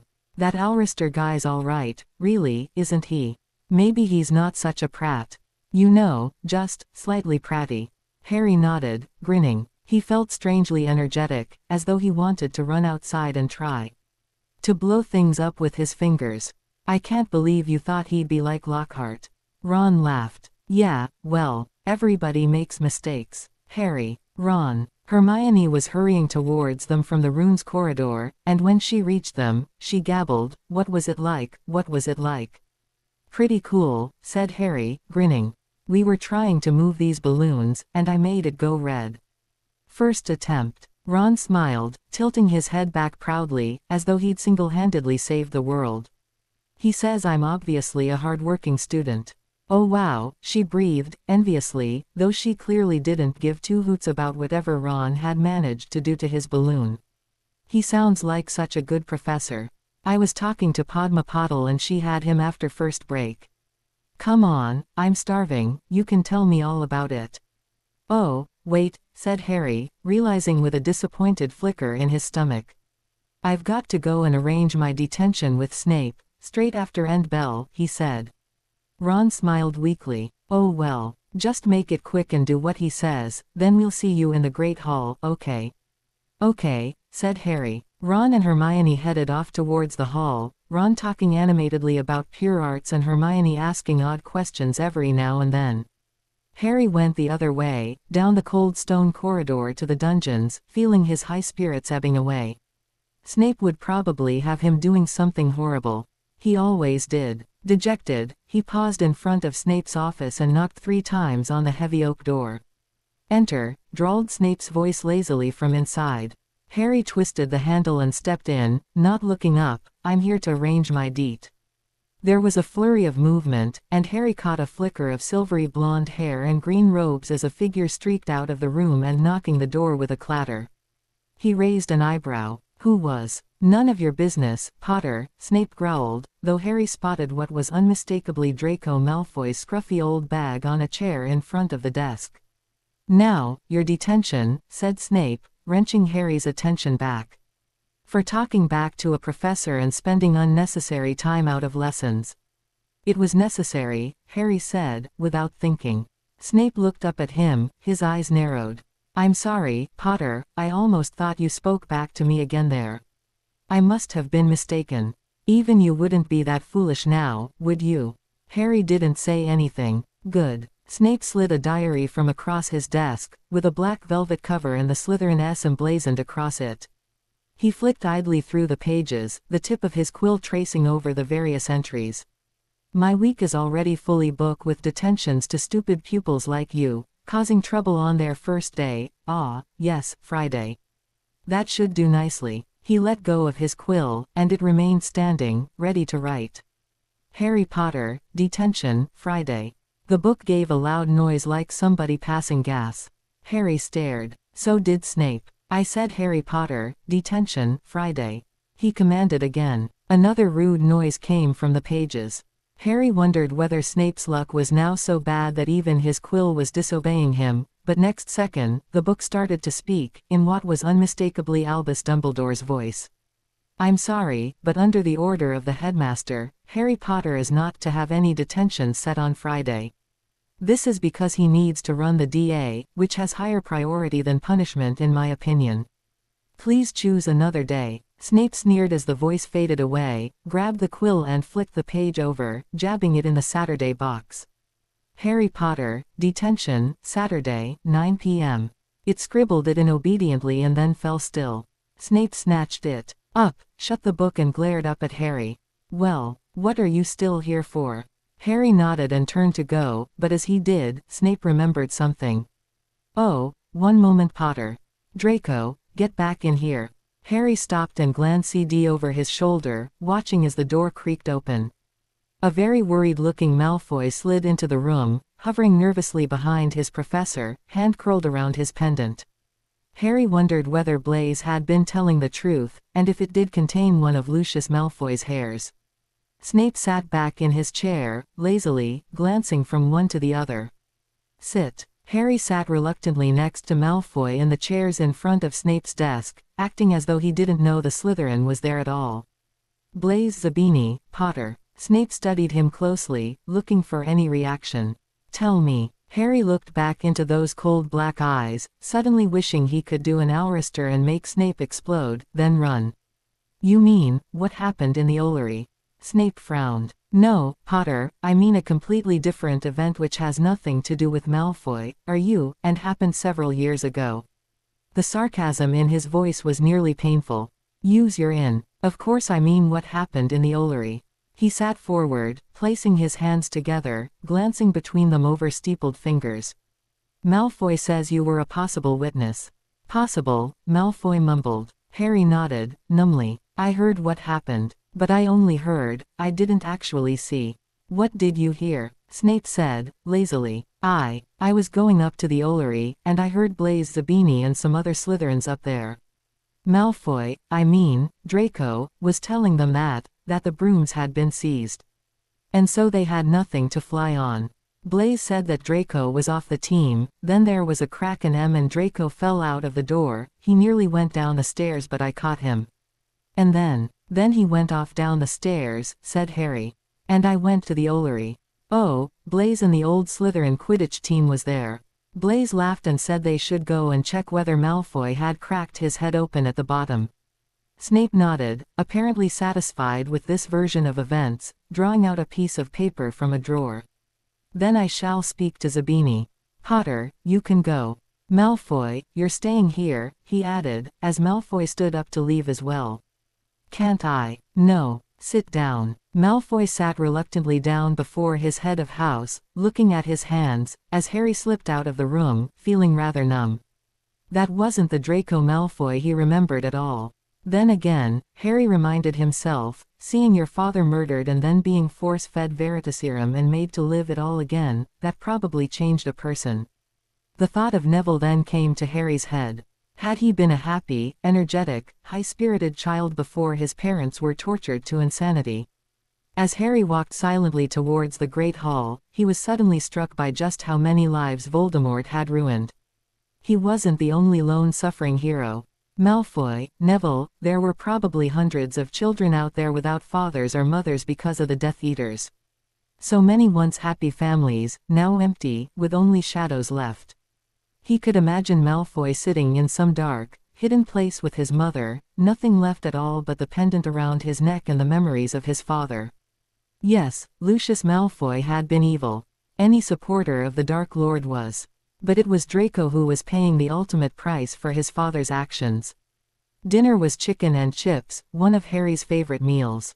He sunk down between Ron and Hermione, loading up his plate, turning to Ron to tell him what had just happened, though to his surprise, he saw Ron frowning at his plate, toying idly with a single chip.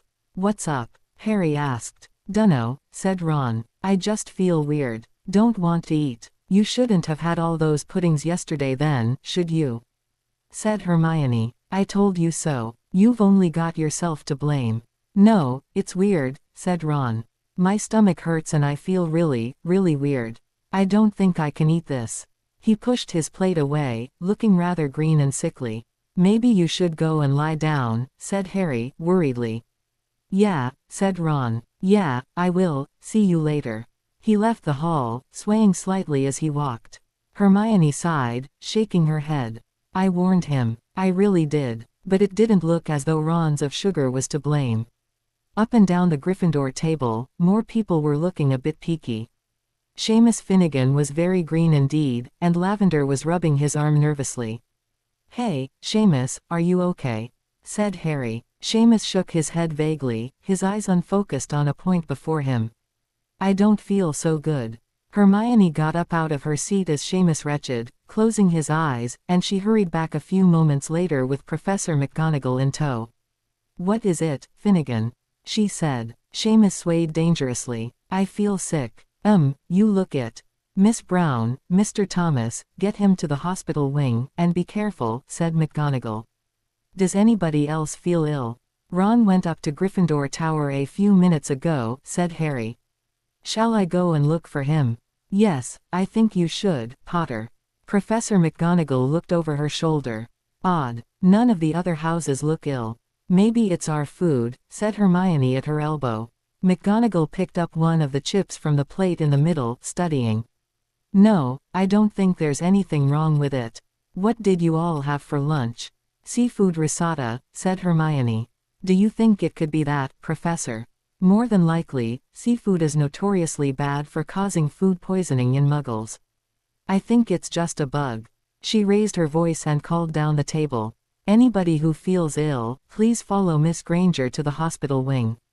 I'm sure Madame Pomfrey can sort this out. Madame Pomfrey, it turned out, couldn't sort it out. She handed out food poisoning medicine, but the Gryffindors were still ill. Ron and Seamus were the worst. By the time the next morning came, Ron was weak and shaking, pale in the face and clammy to the touch. He couldn't even get out of bed, and so Harry and Neville both ran down the corridor to the nearest professor's office in their pajamas. Flitwick called Madame Pomfrey, and Ron was levitated to the hospital wing, watched by a worried crowd of Gryffindors. None of the other houses seemed to be affected at all, though the state of Gryffindor's health slowly got worse and worse. Over the week, more and more people were admitted to the hospital wing. By the time Friday came, the Gryffindor common room was looking very thin indeed. Harry was quite disappointed, as a lot of the house had said they were coming to DA that night, but it looked as though he would be one of a small number. The last lesson of the day for him was History of Magic, which ended at 3 o'clock. DA started at 6 o'clock, after dinner, and so Harry decided to go and visit Lupin and finalize what they were planning to teach tonight. The dark arts professor was huddled over a huge glass tank when Harry slipped into the office, and he appeared to be dangling tiny pieces of meat into the cage. You got it, said Harry, hurrying over. Lupin smiled up at him. I did. The ministry wasn't happy about bending the import laws, I'll admit, but Dumbledore beat them down. He said that the students needed to learn. What breed is it? Harry asked, awestruck, gazing down into the tank. Lupin chuckled at the eagerness in his voice.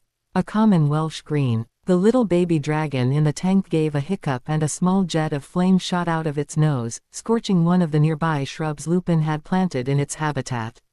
Just young at the moment. Dangerous enough to amuse the boys, cute enough to enthrall the girls. The perfect subject. Harry grinned. Can I feed it? Of course you can. You're going to be feeding it tonight, you might as well get some practice now. Lupin handed him the box of meat scraps. Just one at a time, dangle it over the cage and he'll jump for them. Is it a he? Asked Harry, absent-mindedly taking a chunk of meat and hanging it into the tank. I didn't think it wise to check, Lupin mused. The door suddenly opened behind them, and Hagrid's huge hairy form hurried into the room. I've got more chickens, Professor Lupin. How is he? He's fine, Hagrid, said Lupin, smiling, taking the sack from Hagrid. Come and have a look. Well, shouldn't really, got lots to do, gotta clean my hut and everythin', but if ye insist. Harry grinned and shifted up for Hagrid to shuffle forward and peer into the tank. A smile creased his face underneath his beard.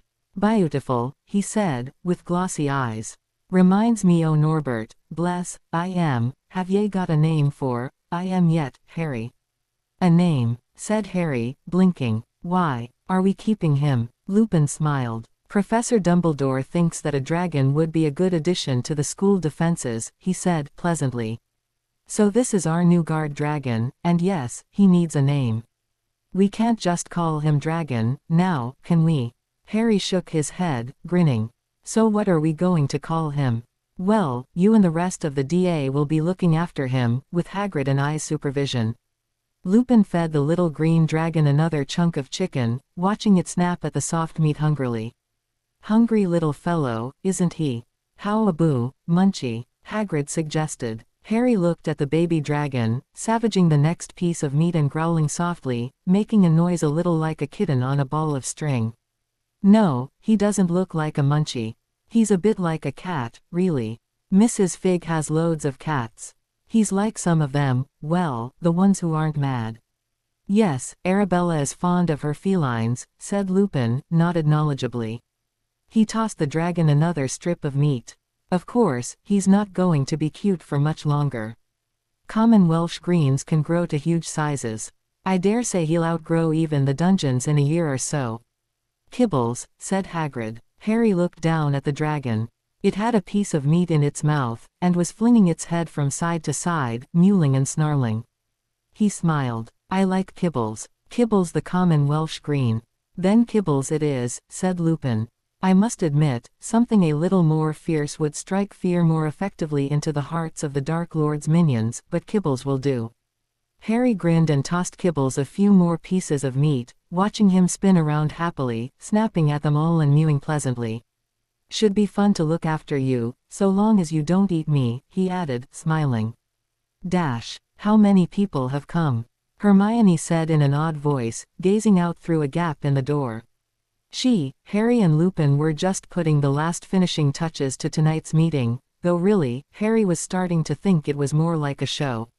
The Great Hall was absolutely packed with people, all talking excitedly, waiting for the evening to start. I'd just leave it at a lot, if I were you, said Lupin, wisely. There's no need to get nervous.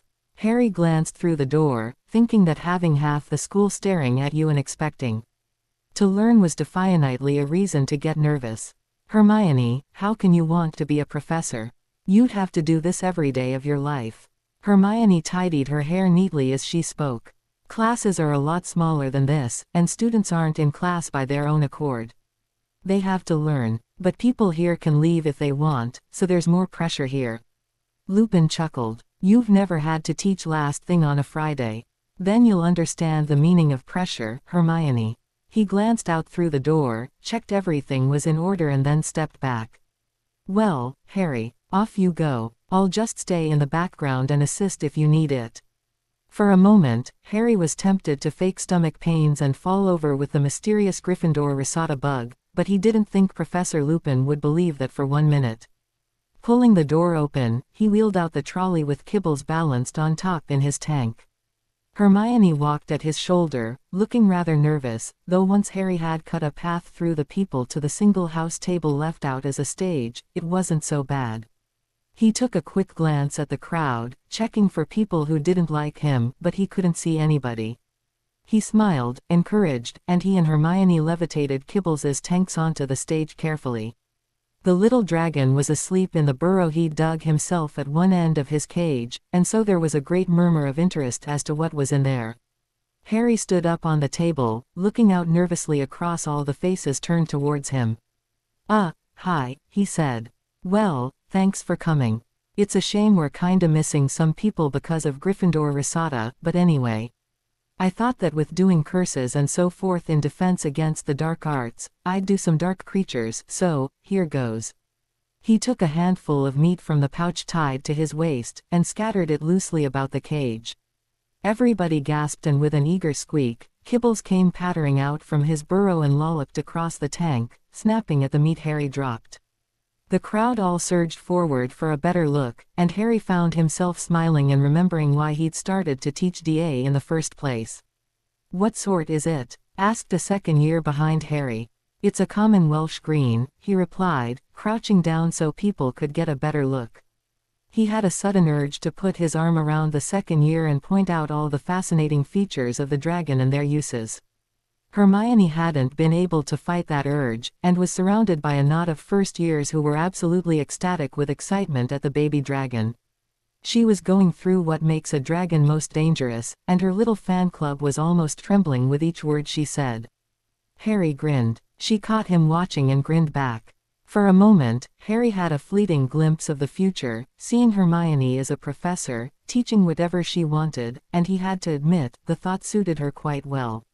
"What do they eat?" asked a voice behind Harry. He scooped out a handful of meat and held it out, showing the people nearby. "It's mostly chicken, but they like ham and other meat too." He tossed the scraps into the cage, and Kibble set about them, snarling and rolling over and over, as though hunting them. The voice behind Harry chuckled. "It's really cute, nearly as cute as you." Harry looked around, shocked, and very nearly fell backwards into the tank with Kibbles. Cho stood behind him, smiling, her hair tied back into a blue bow. "Why didn't you answer my letter?" she asked, casually, still smiling. Harry tried to wipe the horrified expression of his face. I didn't get a letter from you." "Oh, my owl might have lost it," she said, idly. Leaning on the table and gazing up at him. "I really hoped you'd read it. I wanted to say sorry for last year, how jealous I was all the time." "It's okay," he muttered, embarrassed, turning away and wishing he wouldn't blush like this. In his mind, he'd played this conversation a million times, how he'd turn away from her and then walk off and leave her to it. He always promised himself he wouldn't go red or forgive her, and he'd just done both those things. "Could I talk to you for a minute, Harry?"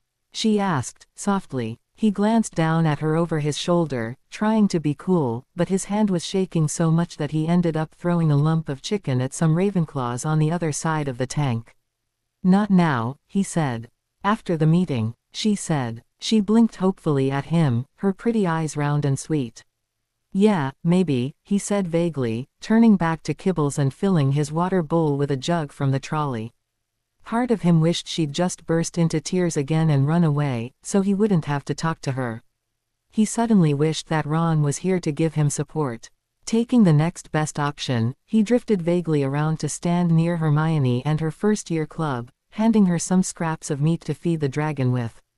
"Cho's here," he muttered, under his breath. Hermione looked up, scanning the crowd and then spotting Cho, who was talking to Ernie Macmillan and gazing at the dragon in awe. "Oh," she said, stiffly.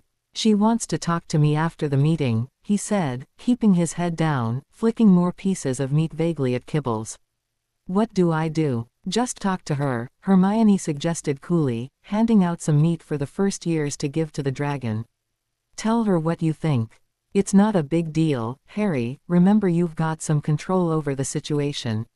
Harry nodded numbly, watching the first years throwing meat into the tank and gasping with excitement as Kibbles said about their offerings. Hermione was now talking to Luna Good, who'd seemingly appeared out of nowhere with a dreamy smile on her face, and Harry didn't want to press the subject of Cho much. Reminding himself it was just talking and he had control, he tried to calm himself as he answered some more questions about dragons asked by a fourth year near his ankles. "It's just talking. No big deal. I am completely calm. Help me," he thought, an hour and a half later, as he hid in the back room connected to the Great Hall. Professor Lupin had wheeled Kibbles back to his office, the students had all left to their common rooms and Hermione had gone to visit Ron. He was completely alone. Was Cho still out there? He found himself thinking very conflicting thoughts, both hoping she was, and at the same time, praying she wasn't. He crept to the door, glancing out. The hall was pretty much empty. She must have gotten bored waiting for him. Sighing with relief, he opened the door and strode out. "Harry," he yelped with surprise as Cho spoke from behind him, where she'd been hiding out of sight. Hi, Cho, sorry about the wait." She smiled shyly. "That's okay." There was a pause where Harry felt his rebellious cheeks reddening under her cool, pretty gaze. So what did you want to talk about?" he said, nervously, though he knew well what she wanted to talk about. She giggled. "You're so oblivious, Harry. I sometimes wonder whether you do it on purpose to make me laugh, or you're really that sweet." Harry felt his limbs all freeze up as she leant out and rested a hand on the side of his neck, just lingering. "You know what I want to talk about." He stammered. Well. I made a lot of mistakes last year," she continued, calmly, as though she hadn't even noticed that he was shaking enough to register on the Richter scale. "And I wanted to say sorry, Harry, because it wasn't fair on you. Cedric just meant a lot to me and it was hard when he died, and I took that out on you, though I shouldn't have. You deserve better than that." Harry's legs felt as though they'd been turned to jelly. And I know that you and Hermione are just friends," she said, softly, and Harry suddenly realized she was mysteriously close to him, even though she hadn't moved. "I shouldn't have been so jealous. I just needed comfort then, but I'm better now. I thought about us, and I wondered whether you wanted to give it another try." Say no, thought Harry. Say no. Push her away, stand up for yourself. Think of what Ron would say. She ed you again, didn't she? Ron said, as Harry sat dejectedly by his bed 15 minutes later. Harry didn't beat about the bush. He nodded in a numb, too shocked to be properly shocked way. "Hermione came in worrying about you," Ron continued. "She said you looked really nervous for all the meeting because Cho was staring at you." Harry nodded again. He raised a hand to his cheek to wipe away a little more of the dampness left there. "So," said Ron, "what was it like?" "Better." Harry shrugged. "I dunno." Wet again. He glanced at his hand and found traces of Cho's shimmery pink lipstick there, but for some reason, he didn't want to wipe it off. "And slippery. It's called lip gloss," said Ron. "And yeah, it probably would make it slippery. Get a tissue, it's all over your face." "Thanks," said Harry. He took one of the tissues from Ron's bedside cabinet and dabbed it wearily across his face. She said she wanted to give it another go. Ron shrugged this time. He had been in the hospital wing for quite a few days now, and still looked a little peaky and slightly green, but he was a lot better than earlier on in the week. He could now sit up and have visitors, though Seamus couldn't. He was at the far end of the ward, protected by a curtain dragged around him, and only Lavender had been in once. She came out looking rather ill herself. "I dunno, Harry, she messed you about last year, big time. And what about that other guy she's supposed to be dating?" Harry realized he hadn't asked about that. They probably split up. He wondered for a moment why he felt so pleased about this fact. "It's getting late, Ron, and I've got potions homework to finish for tomorrow. Got my detention with Snape." Ron nodded. "Come and visit when you're done, all right?" "All right," said Harry. He stood up, put the tissue into the bin, and with a last bye to Ron, he left the hospital wing, heading up for Gryffindor Tower, feeling confused. He didn't really know what he wanted with Cho. She was pretty, she was popular, she was kind, she was fun to talk to, even though they hadn't talked in a while. But she was also jealous and possessive. He knew about that from last year. He also felt a sense of guilt by thinking about her. Cedric Diggory had Cho, and now he was dead. Harry just didn't like the fact that he was dating Cho. It was like betraying Cedric's memory. He also knew that Cho still felt a great deal for Cedric. He remembered vaguely the time that there were in a small tea shop in Hogsmeade, and she's reminisced about how Cedric always brought her here. Cedric had been strong, hardworking, loyal, handsome. Why would Cho be interested in Harry instead? He was so lost in his troubles that he didn't even realize he was in the Gryffindor common room until Hermione's voice spoke from near the fire. "Harry, what happened?" "She ed me," he said, hollowly. "I can see that," she said, jumping up and hurrying over, taking a handkerchief from her pocket and rubbing at the lip gloss that Harry missed. "She's got it all over you, Harry. You haven't been walking around like this, have you?" He nodded, vaguely, and then said, "It was weird." "Tell me about what happened," she said, taking his arm and leading him over to an armchair, sitting him down and studying him closely. She said she was sorry about being jealous, and that she wanted us to try again." He brushed a tuft of hair out of his eyes. "Then she ed me." She sighed, though it was a gentle, concerned sort of sigh. "You don't have much luck with her, do you?" He shook his head. "No. I wish she'd leave me alone." Hermione studied him closely for a moment, concern in his eyes, and then she moved forward, giving him a gentle hug. Harry closed his eyes and said back. Only Hermione could be so matter-of-fact and so sensible, but so sympathetic at the same time. After a moment, she drew back and smiled like the big sister he'd never had. Want to copy my potions homework? He smiled too. Yeah, okay. Good boy, she said, pretending to pat him, then pattering away up the stairs to the girls' dormitory to fetch her homework. Girls were an odd species, he thought, sitting back in his chair, suddenly glad he had Hermione as a translator. To be continue. I hope you enjoyed this story. Also remember to subscribe and like this video. See you in the next video.